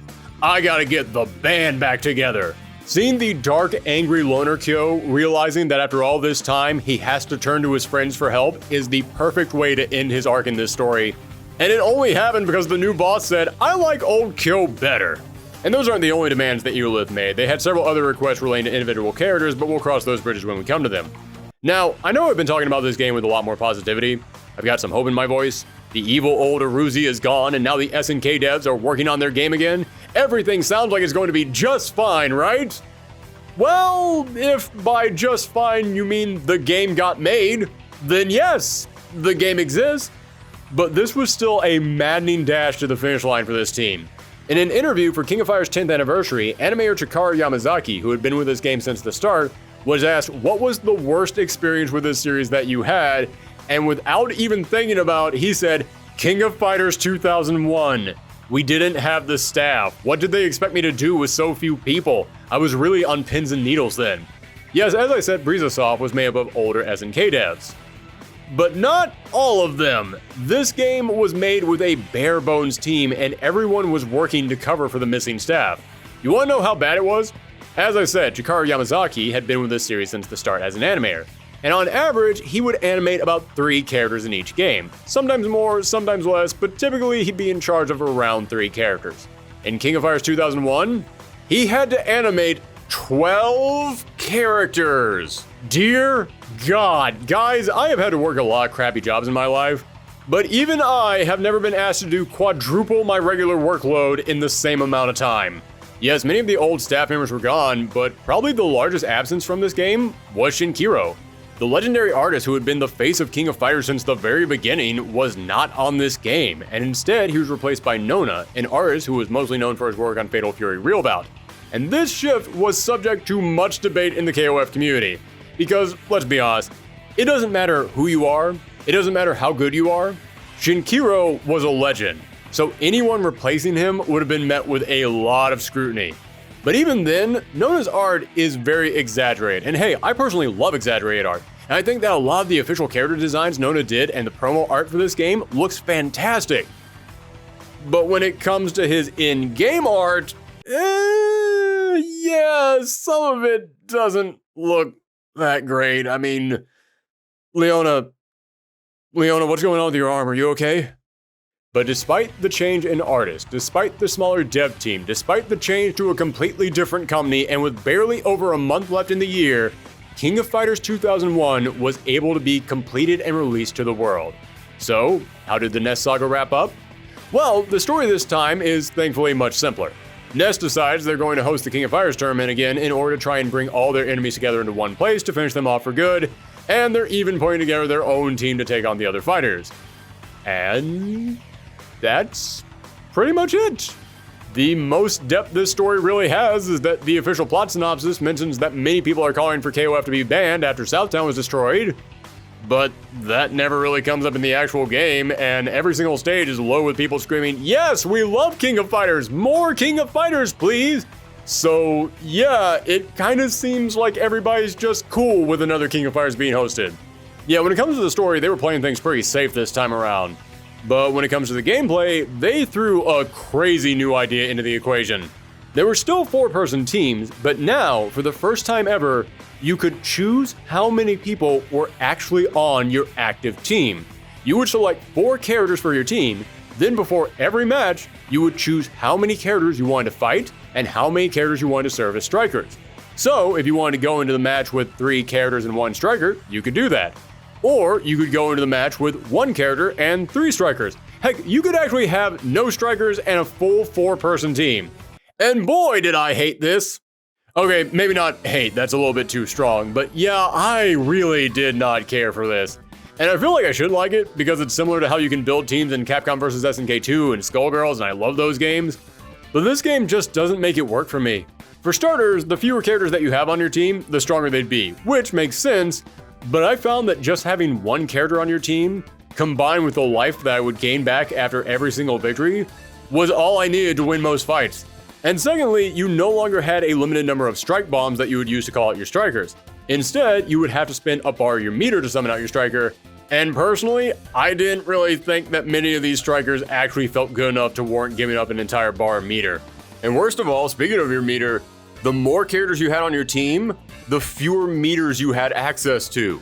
If you had a team of 4 characters, you would only have 1 meter to use on supers. So in other words, the more characters you had on your team, not only the weaker they would be, but the fewer resources they would have access to. It is an interesting idea, and the general combat itself still feels good, still feels just as good as it did in the last game. But yeah, I just found the single character teams to be way too unbalanced if you were going up against a team of 3, and the strikers were definitely a step down from the last game. But now it's time to finally see what teams would be joining the big climactic fight against NESTS. Team Hero was made up of K-Dash, Maxima, and Whip, continuing where they left off in the last game, now being joined by Lin, continuing his search for Ron. I already mentioned Team Japan was Kyo, Benimaru, Shingo, and Daimon, who now actually had his newborn son with him in his intro animations. In the team's official story, it hinted that Daimon left King of Fighters because he didn't want to compete now that Kyo was going down this darker road, but I'd like to think they took the time off so they could be with his new kid. Speaking of Kyo, the 3 secret agents from the last game, Seth, Vanessa, and Ramon, realizing that they had been used by Zero and now with their old boss Ling dead, decided to enter the tournament to try and bring NEST down themselves. But they would need someone strong on their team. So they recruited Iori Yagami, and no pun intended, they were definitely playing with fire by doing this. Iori is not really a team player or someone known for taking orders, but they were able to keep him in line by promising him that if they teamed up, then he would get to fight Kyo, and that's literally all Iori needed to hear. Iori really only enjoys two things in life: killing Kyo and making plans to kill Kyo. Next up, Team Fatal Fury is the same as the last game, Terry, Andy, Joe, and Mary, although it is worth pointing out, in the team's backstory released on the KOF website, it appears Southtown is just fine. The story shows Terry chilling and playing basketball with a bunch of orphans in the park. Maybe you could say these kids are all orphans because of the attack on Southtown, but the story itself sure doesn't. It doesn't even act like Southtown was attacked at all. I'm not kidding, I had to check 3 different sources to make sure Southtown was really destroyed in the last game because it never comes up again. I seriously do believe that either Eolith didn't like the decision to destroy Southtown and they told the team to just undo it and never mention it, or the developers did it thinking that KOF 2000 would be their last game and that they would never have to bring it up again, only for them to get another game and realize, oh, we don't really want to bring this up again. But I'll tell you what they did bring up: Rock Howard. Yes, in Terry's victory animation, a young Rock Howard, Geese Howard's son and Terry's future protege from Galro Mark of the Wolves, comes running in to strike a pose beside his hero. And in case you're thinking, SNK never confirmed that was Rock Howard, here's the promo art from Nona. Not only does he have Rock's haircut, he's got his trademark red eyes as well. That is totally Rock Howard. And if you're wondering, but wait, Terry adopted Rock Howard in the Fatal Fury timeline after Geese died in Fatal Fury Real Bout. But that never happened in the King of Fighters timeline. So, how is Rock here? Yeah, it's never explained.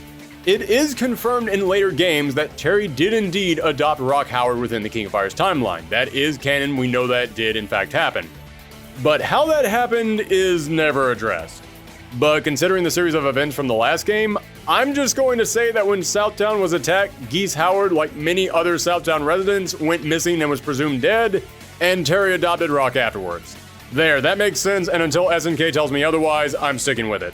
Alright, let's pick up the pace a little bit. Team Artifium was once again Ryo, Robert, Yuri, and Tagama. The Ikari Warriors saw Ralph, Clark, and Leona now being teamed up with Hydern, which made this the very first time that Leona got to team up with her dad. Team Women Fighters was King Mai, Li Zhangfei, and Hinako, and Team Psycho Soldiers exactly the same as the last couple games, although it is worth pointing out this is easily the biggest redesign Athena has gotten yet, receiving an early 2000s pixie cut, which really highlighted the change in style Nona was bringing to this game. But now we come to our first new character. Team Korean Justice saw Kim, Chang, and Choi all getting together again, but Jun was nowhere to be seen because remember how I said he was a massive fan of pop idols? Yeah, he couldn't compete this year because he broke his arm reaching out to try and grab an Athena poster. That's not a joke, that's literally the story reason for why he's not here.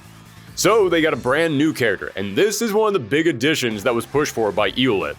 They wanted to create a character who could be, as they described it, an Athena for Korea. They wanted their own idol fighter, a K-pop combatant, if you will. But as time went on, they kept tampering with this character design, eventually changing it from an idol into a superhero. This was Mei Lee Jinju, one of Kim Kap-won's students who took his message of justice to heart. So much so that she acts like a Kamen Rider. She's a stance fighter who can swap between her normal phase and her Super Sentai form where she puts on gloves, ties a scarf around her neck, and starts striking over-the-top poses. And I love this. This is so exaggerated, but in the exact right way. She's like a kid playing superhero, it's so charming. And the fans love her too. I constantly see her ranking high on the polls of characters that people want to see return. And that brings us to our final team, and hoo boy. We got some stuff to say about this one. This is the NESTS team, who would act as the rivals to the heroes of the game. It was made up of Kula Diamond and Foxy, makes sense, but then the final 2 spots were brand new characters. First up is Angel, a wrestler from Mexico who was given super strength by NESTS. She's super playful and carefree, and is also the only character in the series who can give Mai a run for her money for the title Most Overly Sexualized KOF Character. However, there are 2 things that I have to point out about her. One is that Angel is a massive Dwayne "The Rock" Johnson fan. Well, I mean, for legal reasons they can't actually say that, but she taunts with the bullhorn, she references The Rock's catchphrases, and she even has multiple moves that are direct references to The Rock, including his iconic The People's Elbow. So that's a really fun little detail about her. But forget all that, none of that matters right now, because now I get to finally talk about what I've been looking forward to bringing up the most throughout this entire video. I get to finally talk about how Angel was created. You see, in 2002, a game came out called Rage of the Dragon, made by Mexican developer Evoga. And the staff at Evoga were big SNK fans, so they wanted this game to come out on the Neo Geo arcade cabinets, but in order to make that happen, they would have to get in touch with Brizasoft. Luckily, many of the founding members of Evoga were former testers for SNK, so they still had connections with Brizasoft. So they flew out to Japan to hammer out the details of this deal, and while they were there, the staff at Evoga just happened to mention that they were big King of Fighters fans. So one of the guys at Brizasoft said, "Oh, you're big KOF fans? Well, we just happen to have a King of Fighters 98 arcade cabinet just sitting right here. How about we play a few matches?" So the staff at Brizasoft and the staff at Evoga went head-to-head with each other, and Evoga was winning, and Brizasoft started to get a little bit salty about this. I mean, Evoga was coming into their house and beating them at their game. They were not going to stand for this. So Brizasoft said, "Alright, you've been winning so far, but now we play by house rules. And in house rules, we pick our 3 best players, and you pick your 3 best players. And they each pick one character to form a team, and they go head-to-head with each other." So the guys from Evoga said, "Oh, that sounds fun," but then the guys at Brizasoft said, "Hold up, I'm not done. How about we make things interesting? How about a little wager? Let's say, if you win, then you get to create a character and we'll put him in King of Fighters 2001. But if we win, we get to create a character that you have to put in Rage of the Dragons, and you owe us $5,000. To which the guys from Evoga replied, $5,000? Oh, okay. You got yourself a game. Jeffrey? Break out, Lucille.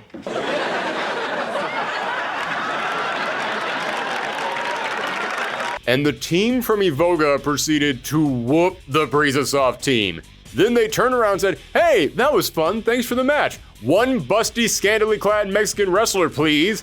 And so Angel was born, even named after Evoga's director, Angel Torres. And over the years, she's gone on to be a big fan favorite. In 2005, she was even voted the 3rd most popular SNK character. Gee, I can't imagine why. It's also worth pointing out that Angel is the reason why Diana isn't in this game. Yes, you might have noticed that Kula has 2 parental figures watching over her, Foxy and Diana, and Foxy was playable in this game, so why not Diana? Well, originally, Diana was going to be in this game. They even had several sprites drawn out and a moveset in the works, but then they lost this bet and had to put a brand new character somewhere, and this team was the only place that made sense, so Diana was scrapped, and to this day, she has still never been playable in anything. Now, I know that story with Angel might have been long and complicated, but you haven't seen anything yet, because the final member of Team Nest and the last member of this roster is K9999, who most fans have come to refer to as K49. You see, after K-Dash betrayed them and Chrysalis turned out to be a flop, Nest decided to make one last push to create the perfect weapon. So they kept cloning Kyo's DNA over and over again until they were satisfied. How many tries did that take? 9,999. Yes, K49 is named that because he is the 9,999th Kyo Kusanagi clone. One more and they would have gotten a free sandwich. K49 is violent and aggressive towards everyone, especially Foxy, who he hates bossing him around. But for some reason, he has a friendship with Angel. He finds her playful attitude tolerable. He has flame powers like Kyo, but because he was cloned almost 10,000 times, his body is unstable, which has also given him shapeshifting abilities. Oh yeah, and he's also totally just Tetsuo from Akira. All the way down to literally having the same voice actor, quoting Tetsuo's lines from the movie, and this is his big ultimate super move. Now, you know how I've said SNK loves to make legally distinct homages to characters from other series? Yeah, this isn't legally distinct. This is just flat out Tetsuo. And this has led to the biggest mystery surrounding the King of Fighters franchise. You see, a rumor began to circulate that SNK, or I guess Brizasoft or Eolith, or who even knows at this point, was sued by Otomo, the creator of Akira. But this never actually happened. However, K49 would be removed from future games after 2002, which made people think that something was up. And you might be about to say, well, what if they just didn't want to bring him back? Lots of characters only appear once or twice in the King of Fighters and then never return. Yes, good point. Here's the thing though. They didn't just keep K49 from appearing in future games, they attempted to scrub any evidence of his existence from the Earth. In future mangas and games that retold the events of the NESTS Saga, K49 was completely absent. In the King of Fighters 14 gallery that reprinted art from previous games, he was edited out of the official Team Nest artwork. And then when SNK put out a character encyclopedia for the game's 15th anniversary, this was what his page looked like. I am not kidding. Oh, but the mystery gets even deeper from there. In 2019, when KOF fanblog Power Geyser interviewed SNK community manager Jonathan Crispy Kaiser Campagna, they asked him about K49, and he said, quote, "You can't talk about him at SNK at all, even if anyone wishes, for legal reasons." And to back that up, in the same year, a fan asked the mobile game King of Fighters All-Stars Twitter account about K9999, and they replied, K-O-O-O-O? I don't know who that is. Alright, that seems to back up Campagna. That's pretty cut and dry. Except it's totally not. Because in 2013, long after they had begun trying to erase him from their games, he appeared as a card in the mobile card game KOF Cross Galro Densetsu, implying they actually could still use him. And then in 2015, former SNK artist Falcoon said that the reason K49 was locked away wasn't for the reason you think. If you think it was for legal reasons, then a lot of other characters would have been banned as well, and the real reason for his disappearance is very peculiar. What the hell does that mean? Yes, the situation with K49 has remained one of the wildest secrets in fighting game history. However, not to jump too far ahead here, but in King of Fighters 15, K49 would return just with a massive redesign and renamed to Cronin. And after Cronin's reveal, Campagna went on the SNK Discord and said, quote, "I had to keep the lie going for years," implying that everything he had said about the legal problems surrounding K49 was all just a big prank. Which, hey, I like a good prank as much as the next guy. But that still raises the question, okay, then what exactly is the reason for K49 being scrubbed from existence? If I had to take a guess, remember Breezesoft was making this game, but they still had to take orders from Eolith, and K49 was another character that Eolith thought up and told them to implement. And if I had to take a guess, I'd say that the staff at Breezesoft might just not have liked him. This might have been a character that was forced on them and they never wanted to create in the first place. I mean, SNK did enjoy making references with their characters, but this goes far beyond just being a reference. And the name? K9999. I'm sorry, I know that some people love that name, but it's insane. There are some names that just roll off the tongue. This name puts speed bumps on your tongue designed specifically to trip it up. So, in the future, when Breezesoft ended up breaking free of Eolith and gained complete control over King of Fighters again, maybe they just said, oh, thank God we don't have to use that character anymore. Then when people started asking them, hey, whatever happened to K49? Was it a legal problem? SNK realized they could have some fun with their audience if they just decided to lean into the mystery because it would get people talking. And considering I just talked about this for like 5 minutes, yeah, mission accomplished, it got people talking. Again, that's totally speculation on my part. We still have no idea what the correct answer is, but Occam's Razor says the simplest answer is often the correct one, and we didn't put him in here because we didn't like him is a pretty simple explanation. So, there, that is your entire roster. That's the gameplay, that's the presentation. Let's actually see how this story ends. After you win the tournament, you are taken up to a blimp for your big party, only for the blimp to turn to a space shuttle that is taking you up to NESTS Satellite Base. But before you can reach it, you're put to the test by another high-ranking NESTS agent, the sub-boss of the game, Zero. Okay, time for more explaining. As I said, Zero was a NESTS agent who went rogue in the last game. But Eolith hated Zero's design and they thought he was way too easy, which, yeah, he was too easy, and I have to admit, he does kind of look like he's one polo shirt away from just being a soccer dad. He's not really that intimidating. So they wanted to essentially salvage the character, so they came up with an elaborate story that the Zero you fought in the last game was a clone of the real Zero who went rogue, because NEST is really bad at keeping their experiments in check. He then changed his face to resemble Hydron's friend Ling, created a clone of himself, a clone of a clone if you will, to replace Ling, and then the original Zero clone was the big boss you fought. I'm so glad Eolith decided to come up with this convoluted story rather than simply creating a new villain. Thanks, guys! I'll leave the does he look better debate up to you guys, but as for his difficulty, yeah, he is way harder this time around. This is the sub-boss of this game, and he's harder than the final boss was in the last game. He's got all the same moves as the last Zero, the Spike Cape, the Black Hole, but now he's faster, more aggressive, and he's got 3 strikers of his own he can call out, which I will say is a great idea. I mean, the whole gameplay gimmick of the NESTS Saga was strikers. It feels odd that none of the bosses ever used them up until now. He's got Glugon, his genetically engineered Black Lion who does a flying claw slash, the resurrected Chrysalid who does his big wind kick, and lastly, the mysterious Ron finally enters the fight. His striker ability seems pretty weak at first. He doesn't really do any damage, he just forces you to stop blocking. But did I mention that Zero has a full screen black hole attack that you can't dodge, you can only block? Guess when Zero likes to call Ron out? Now, when you get to the NEST base, you're confronted by the NEST Inner Circle, including its founder and the organization's namesake, NEST, as well as his secretary Misty and his son Ignis. Now, of course you can pick any team that you want, but canonically the hero team is the one that faces him down. And Ignis reveals that K-Dash, Whip, Kula, and the rest of their creations were made to be their army of super soldiers. That's why they removed their memories, so that way their emotions wouldn't get in the way and they'd be totally loyal to NEST. Yeah, that didn't really work out. Ignis then reveals that his father has actually been dead for some time, and Ignis had developed a god complex. He began boosting himself with NEST Super Science, and now that they created the Ultimate Warrior in K-Dash, all he has to do is defeat K-Dash to prove that he has ascended to a level of power beyond any man.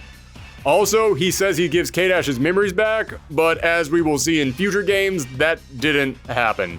Either that was a mistranslation, or SNK decided to retcon it. There's going to be a lot of that. Meanwhile, back on Earth, the NEST team is watching the skies wondering what is happening up on the satellite, only for K49 and Angel to betray and kill Foxy, as K49 had learned the truth behind his creation and he had grown sick of Foxy looking down on him. Although again, they did eventually retcon this so that now Foxy had only been injured and she did end up surviving. Back up on the satellite, the final battle commences against Ignis, and you know how I've been talking about how tough King of Fire bosses are? Well, you're probably wondering if they're all really tough, which one is the toughest? Ignis! It's not even close. He's fast, has massive reach, a dozen different attacks, does insane amounts of damage, he can juggle you around with his whip that then perfectly combos into his super moves. You're out here playing King of Fighters, this guy is playing Guilty Gear. He's even got an insta-kill. They don't call it an insta-kill, but it's a super move that does 100% of your life. That's an insta-kill in my book, and the move goes on and on and on. Like, eventually this isn't even about doing damage to you, he's just styling on you at this point. Out of every boss I have fought gathering footage for these videos, this is the only one I couldn't beat without using one of the buffs.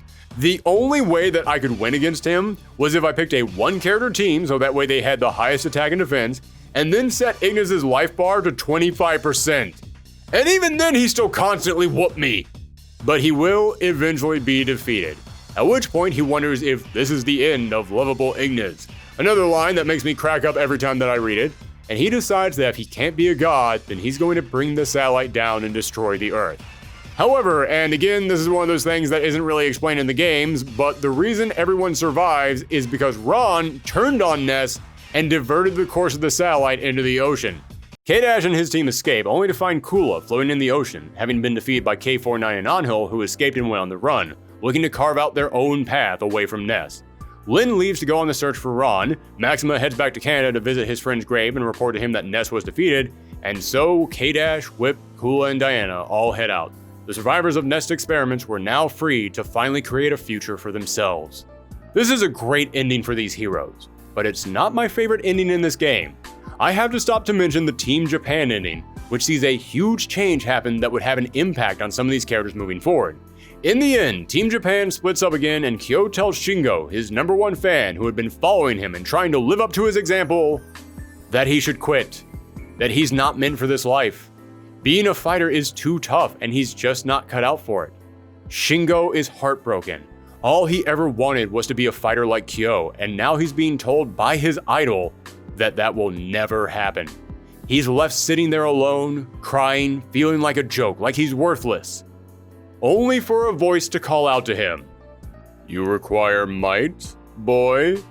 Shingo turns around to see the voice belongs to none other than Saisyu, Kyo Kusanagi's father and the man who trained him, and he promises that he will train Shingo until he's even stronger than Kyo. I am a sucker for stories where the plucky young guy who tries hard but everyone counts out finally gets a shot. And this is a great example of that. It's like the anime version of Rudy. And that brings the NESTS Saga to a close. As you can tell, it was a far more story-heavy saga than the last one, but it's a story that struck a chord with many audiences. It's the tale of a massive evil organization that took the face of this series and produced a line of soulless blank reproductions of it. And the only way that it could be defeated was for the survivors of this tyrannical cartel to split off and form their own teams that continue to fight on for their own freedom. I guarantee you this was not meant to be a massive metaphor for what was happening at SNK at the time when they began making these games, but it is crazy how much it lines up. But jokes about the real-world development in this game and the story of the game itself being almost identical aside, I have to say I really did enjoy this saga. Sure, the gameplay, even at its height, was a step down from where the Orochi saga left off, but I've always been a sucker for stories of rebels with no homes finding one among themselves. And when you look at characters like K-Dash, Maxima, Kula, and Whip, these are characters who had been put through so much, being tortured, being hunted, having everything taken away from them, even their memories and their names, but they continued to fight for their freedom, proving that even if they had lost their past, they could still create a future. Also, there was a subplot about Dragon Spirit that never really amounted to anything. Yeah, that plot just kind of wraps up. But outside of that, there were still so many great new characters introduced, and some incredible developments for returning characters. The path that Kyo went on is an arc that many other franchises would have been afraid to attempt with their protagonist. And when you consider SNK was doing all this while going out of business, while having a new owner trying to sabotage them, while switching to a new developer in a completely different country, it is nothing short of a miracle that these games got made at all. But this period of KOF history wasn't over just yet.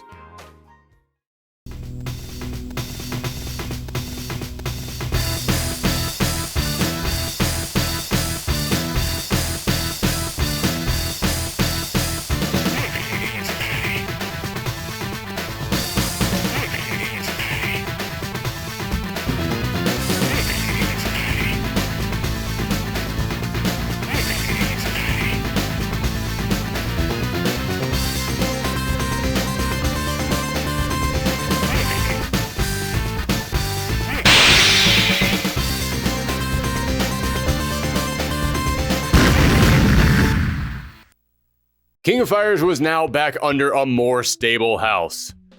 I mean, okay, sure, it was still being split between two companies and two totally different countries with massively smaller teams than before, but at least the people who owned the games want it to exist.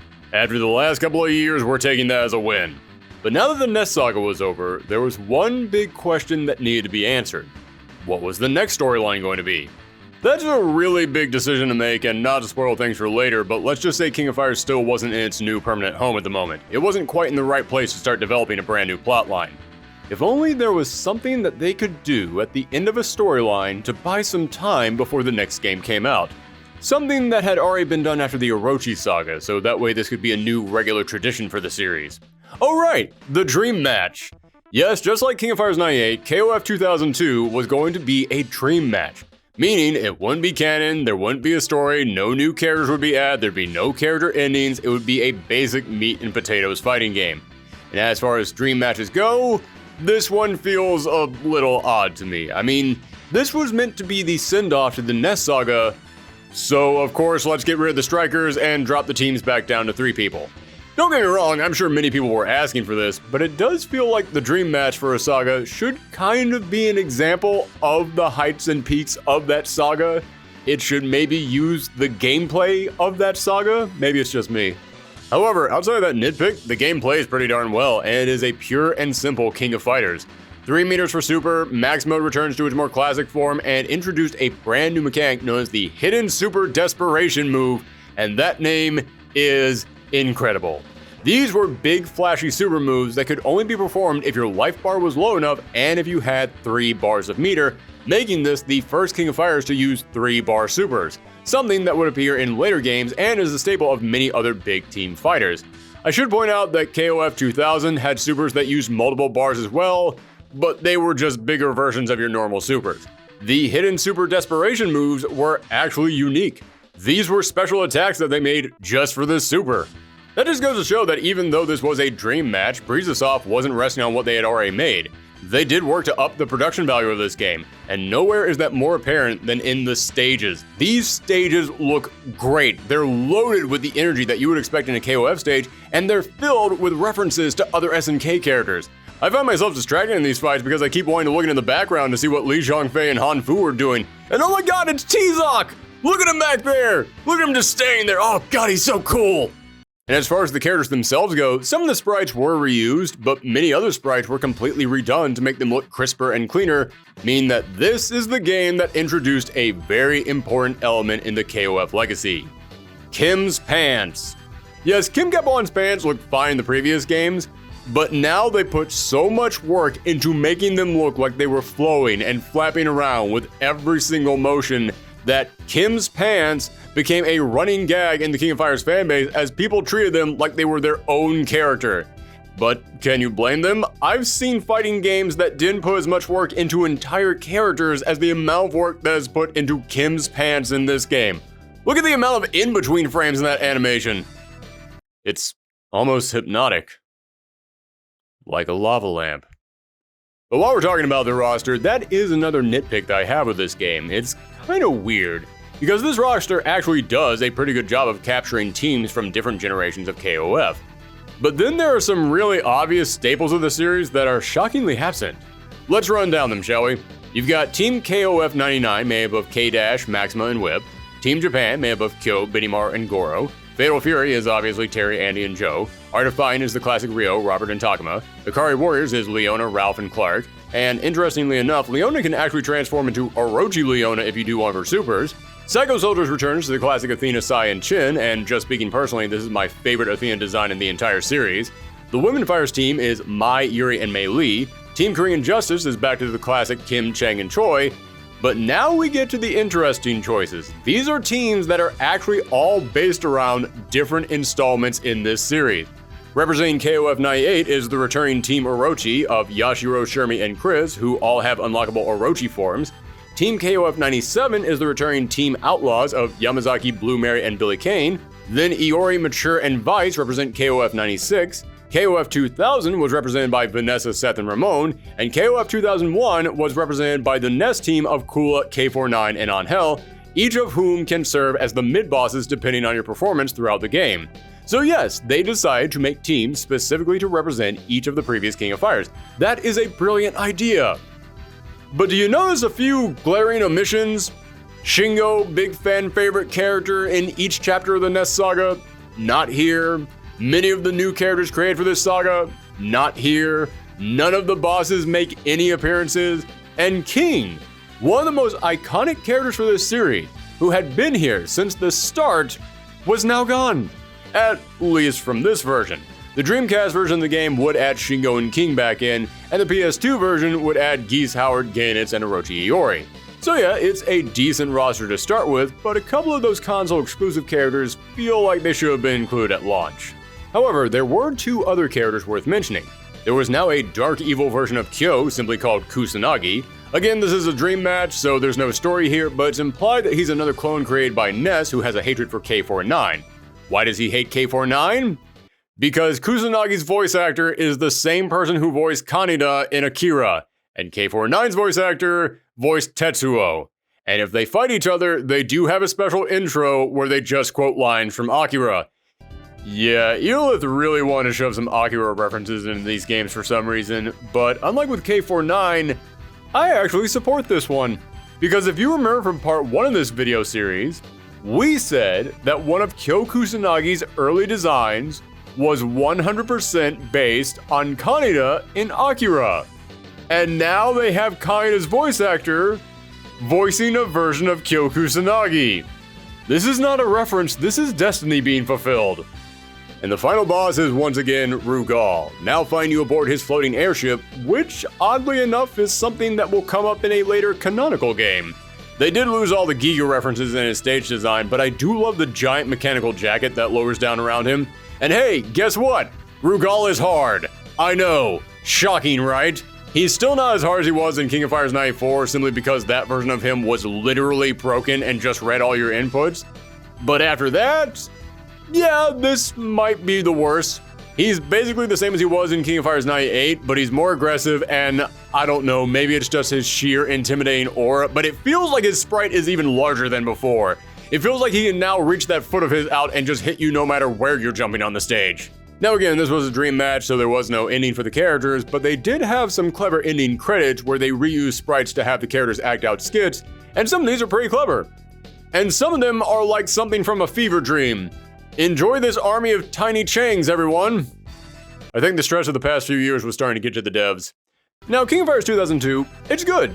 Not great, but it's a pretty solid King of Fighters. It just feels a little bit lacking. It just feels like it could have used a little bit more content. Like it was hindered by too many problems with the development. Like it just didn't have the resources that it needed to make a great dream match. Luckily,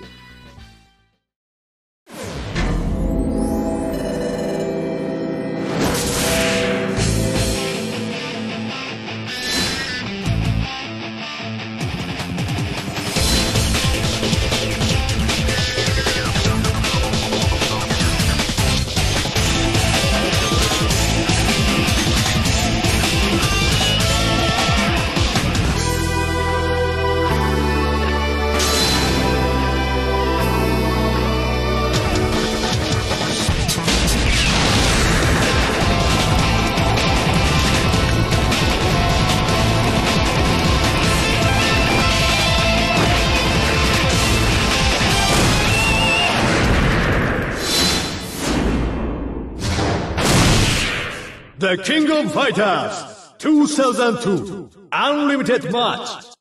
yes, as I said in part 1, we're going to mostly talk about the re-releases in part 4, but just like King of Fighters 98 Ultimate Match, I have to give this game its own special spotlight. 7 years later, in 2009, King of Fighters 2002 Unlimited Match was released, and this game is a competitor for the best game in the King of Fighters series. Again, it's a dream match, there's no story or anything to cover, but King of Fighters 98 Ultimate Match felt like an upgrade to King of Fighters 98. King of Fighters 2002 Unlimited Match feels like a brand new game. For starters, the gameplay uses the same mechanics as KOF 2002, but it feels so much smoother. This is some of the cleanest combat in the entire series. Listen, I'm sure that someone out there who's far more knowledgeable than I can give you an in-depth summary of all the changes that got made to this game from 2002, but I can't exactly put my finger on it, it just feels better. Although I do know that several of the characters did get new moves, and many of the big level 3 supers were now completely reworked to make their inputs far more simplified. And many of these characters got brand new level 3 supers just simply because they wanted to make them look better and make them bigger and flashier. And speaking of flashier, oh my goodness, these are quite possibly the best stages in any King of Fighters. Every inch of these stages is loaded with so much life and energy, and the Easter eggs! Finding all the SNK characters in these backgrounds is like its own game of Where's Waldo. You see dozens of SNK characters hanging out or interacting in these stages, many of them changing from one round to another, and there are some deep cuts in there. Did you ever think that the 2 original characters made just for the 3D Fatal Fury game would ever appear in anything again? They're in these backgrounds. These stages might be the best love letter to the history of SNK that you will ever see in a game. And for the roster, well, heck, you've got eyes, look at! This is the largest roster of any King of Fighters ever with over 60 characters. And it finally feels like a true salute to the NESTS Saga, as every single character from those games got to come back. Except for... Hello. Yeah, except for K49. This was in 2009, and this was deep into the we don't know who that is phase of SNK's history. But aside from him, every character from the NESTS Saga is here, including Kyo 1, Kyo 2, and Kusanagi, meaning this game has 4 different versions of Kyo. We went from SNK playing on getting rid of Kyo for this entire storyline to having 4 versions of him in a single game. But in addition to the NEST characters, this game also brought back several characters from the Aruze Saga, including Hydern, who was once again on the Masters team with Takuma and Shin Gensai, Gainit, who was a single entry character, and Geese Howard, as well as Nightmare Geese, who, for anyone who saw our Fatal Fury retrospective, knows is essentially the overpowered evil spirit of Geese Howard. In fact, aside from Saitsu, Aiji, Krauser, Mr. Big, Chizuru, and... yeah, them, this game contains every character from the King of Fighters up until this point, including one brand new character. Kind of. Yes, in a game with no story, what better place to introduce a brand new character who is loaded with story? This is Nameless, and despite the fact that he isn't canon, there is a lore behind him that could go bumper to bumper with anyone else in this series. SNK decided to give him his own big sweeping storyline that is totally separate from the rest of the KOF cast, although you might already know part of it. Nameless was the 9,999th clone of K-Dash, and you've all figured out why he's here. Yep, he was put in here to substitute for K49, and the two of them do play similar to each other, but outside of that, his origin story is very different. Nameless was created on a NEST space station on Mars, which feels so out of place alongside the rest of the KOF series, but again, this isn't canon. Nameless's backstory kind of feels like when an anime gets a movie and suddenly they're focusing on some brand new character and they're dealing with magic and time travel and other crazy stuff that never comes up in the main series. On this Mars base, Nameless was trained to become the ultimate assassin, but his powers kept injuring him. But he ended up meeting a young woman named Isolde, who was essentially the precursor to Kula. She was another part of the anti-K program, but just like Nameless, she was having problems controlling her powers. But the more time they spent with each other, the more their powers began to work, and eventually they fell in love. But then Isolde died, and Ness thought, well, being around her made Nameless's powers work, so let's take her DNA and transform it into his robot arm. Yeah, they went full Bionic Commando on this one. So Nameless, like all the other NEST characters, ends up betraying Ness, runs off, and is searching for a way to restore Isolde to her old body, and I went through that entire long explanation just so you would know why a giant ghost woman appears when he does his level 3 super. Speaking of Ness, as I said, this now felt like the true salute to this saga, because unlike the original 2002 game, now all the NEST bosses are here. Chrysalid, Clone Zero, Original Recipe Zero, and Ignis. And which boss you fight depends on what kind of a move you use to defeat the penultimate enemy. For example, if you beat the final enemy with a regular move, then you fight Chrysalid. If you beat them with a regular super move, then you fight Clone Zero. And after you beat the NEST boss, the game ends. Unless you are able to pull off the crazy list of special conditions that you have to do to unlock the secret boss. Yes, there is one final secret boss fight that you can unlock if you don't lose a single match, and if you either beat the NEST boss without losing a character, or if you finish them off with a super. And what threatening, all-powerful, unstoppable evil force could warrant such a heavy requirement? It's Rugal. Of course it's Rugal. It will always be Rugal. However, I'm going to admit something to all you. You see, Rugal plays in this game exactly like he did in the original 2002. Except for one twist. And it's because of this twist that this is the only King of Fighters boss I have never been able to beat. Don't get me wrong, I still think Ignis is the toughest boss in the series, but I can at least re-challenge Ignis. In King of Fighters 2002 Unlimited match, you have to not lose a single match and finish the boss off with a super just to get to Rugal, and then you only have one shot at beating him. You lose, game over. And to make matters worse, remember the special edit teams? Yeah, remember how if you beat arcade mode in the previous games with your own special made team, then you would unlock some artwork for them? Yeah, that wasn't in the original King of Fighters 2002, but it came back for Unlimited match. However, the only way that you could unlock the special edit artwork was if you formed a special team and then you managed to beat Rugal. If you beat the regular boss, you don't get it. You have to beat Rugal. So, if you wanted to unlock any kind of reward through single player mode, you had to climb this impossible mountain. But you know what? That's fine, because King of Fighters 2002 Unlimited Match is a game that's primarily focused on playing against other people. It's a game for hanging out with your friends on the couch, or for duking it out in the competitive scene. And sure, it's got some balancing issues. I mean, heck, there's a character in here that has an infinite. but for the most part, it succeeds. It's incredibly fun and people to this day are still playing it, especially now that it received a rollback netcode update, making it feel great to even take online. And that is finally the last game that we're going to talk about for part 2. The NESTS Saga has now come to an end. It was a series of highs and lows, but in the end, this was a series that defied all odds just merely by existing. However, that is not the end of our story today, because you might be thinking to yourself, wait, so SNK went bankrupt. What does that mean? And why is there still an SNK today?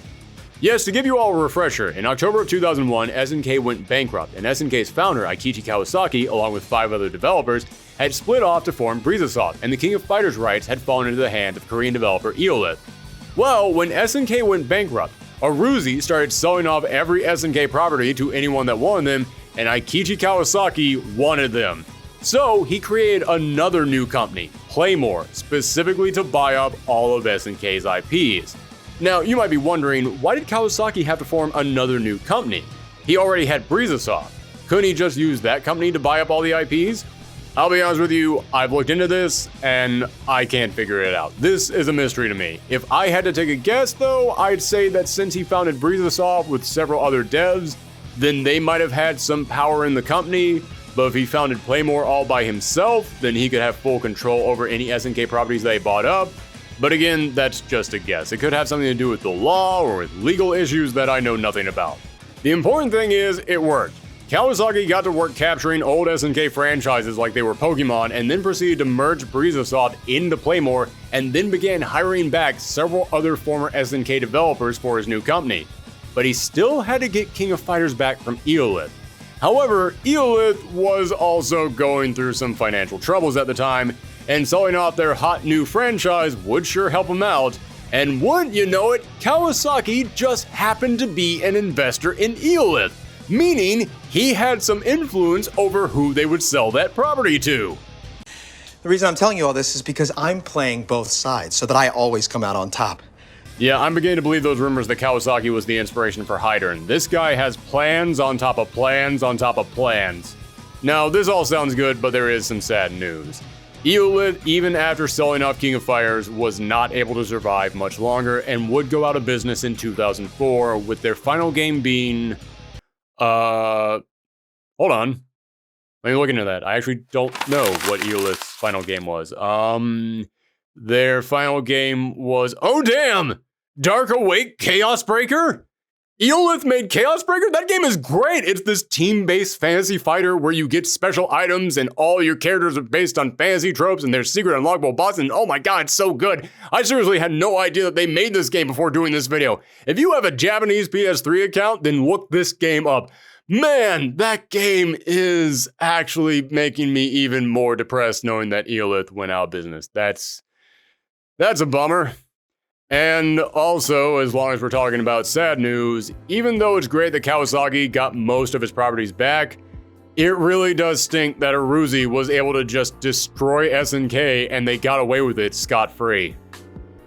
Oh, wait a second, no they didn't. Yes, Aruze bought up SNK so they could turn all their games into pachinko machines. But then in 2001, after they let SNK go bankrupt and sold off all of their properties, guess what Aruze did? They proceeded to keep making SNK pachinko machines.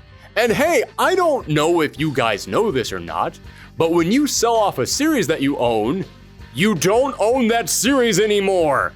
But Aruze decided that didn't apply to them, and they were going to keep squeezing money out of these games despite the fact that they couldn't legally do that anymore. What? The massive gambling corporation that bought a beloved game developer just so they could strip them for parts might not have been morally upstanding and willing to follow the law? No! I'm shocked. But you know who wasn't shocked? Kawasaki, who now owned all these franchises Aruze was trying to make money off of. So he took Aruze to court and successfully sued them for $57 million. So the SNK franchises were back under one house, Aruze had been punished, the developers were all coming back together again, and in late 2002, Playmore started reopening their American branches with plans for more global locations to be opened afterwards. The only thing missing was the name. And after months of legal actions and bouncing from one deal to another, on July 7, 2003, Playmore announced that they would officially be changing their name to SNK Playmore. The company was back and King of Fighters would get to live on. Well, for a little bit. Because if you think that this series is now in the clear, ooh, do I have some bad news for you. Because the evil cold cartel Aruze might have been defeated, but a whole new mess of problems were about to rear their ugly head in the next story arc. Problems that ended up becoming a much more serious threat to the King of Fighters that this series couldn't hope to escape. Thank you very much, everyone, for tuning in to part 2 of our 4-part King of Fighters retrospective, although at this point, it's basically the SNK retrospective. I promise that part 3 isn't as crazy and complicated as this one, but that doesn't mean there still aren't wild stories and weird twists on the way. That was not some cliffhanger ending that I just decided to throw in there at the end. No, King of Fighters is about to go through a whole new struggle in part 3, so if you want to see that episode, and considering that you made it all the way through this one, you probably do, then remember to hit the subscribe button and ring that bell so that way you'll know when the next episode goes up. And you can also follow me on Twitter at Thorgy's Arcade to be kept up to date when future episodes are coming. Thanks again for tuning in, everyone, stay safe out there, and come back next time.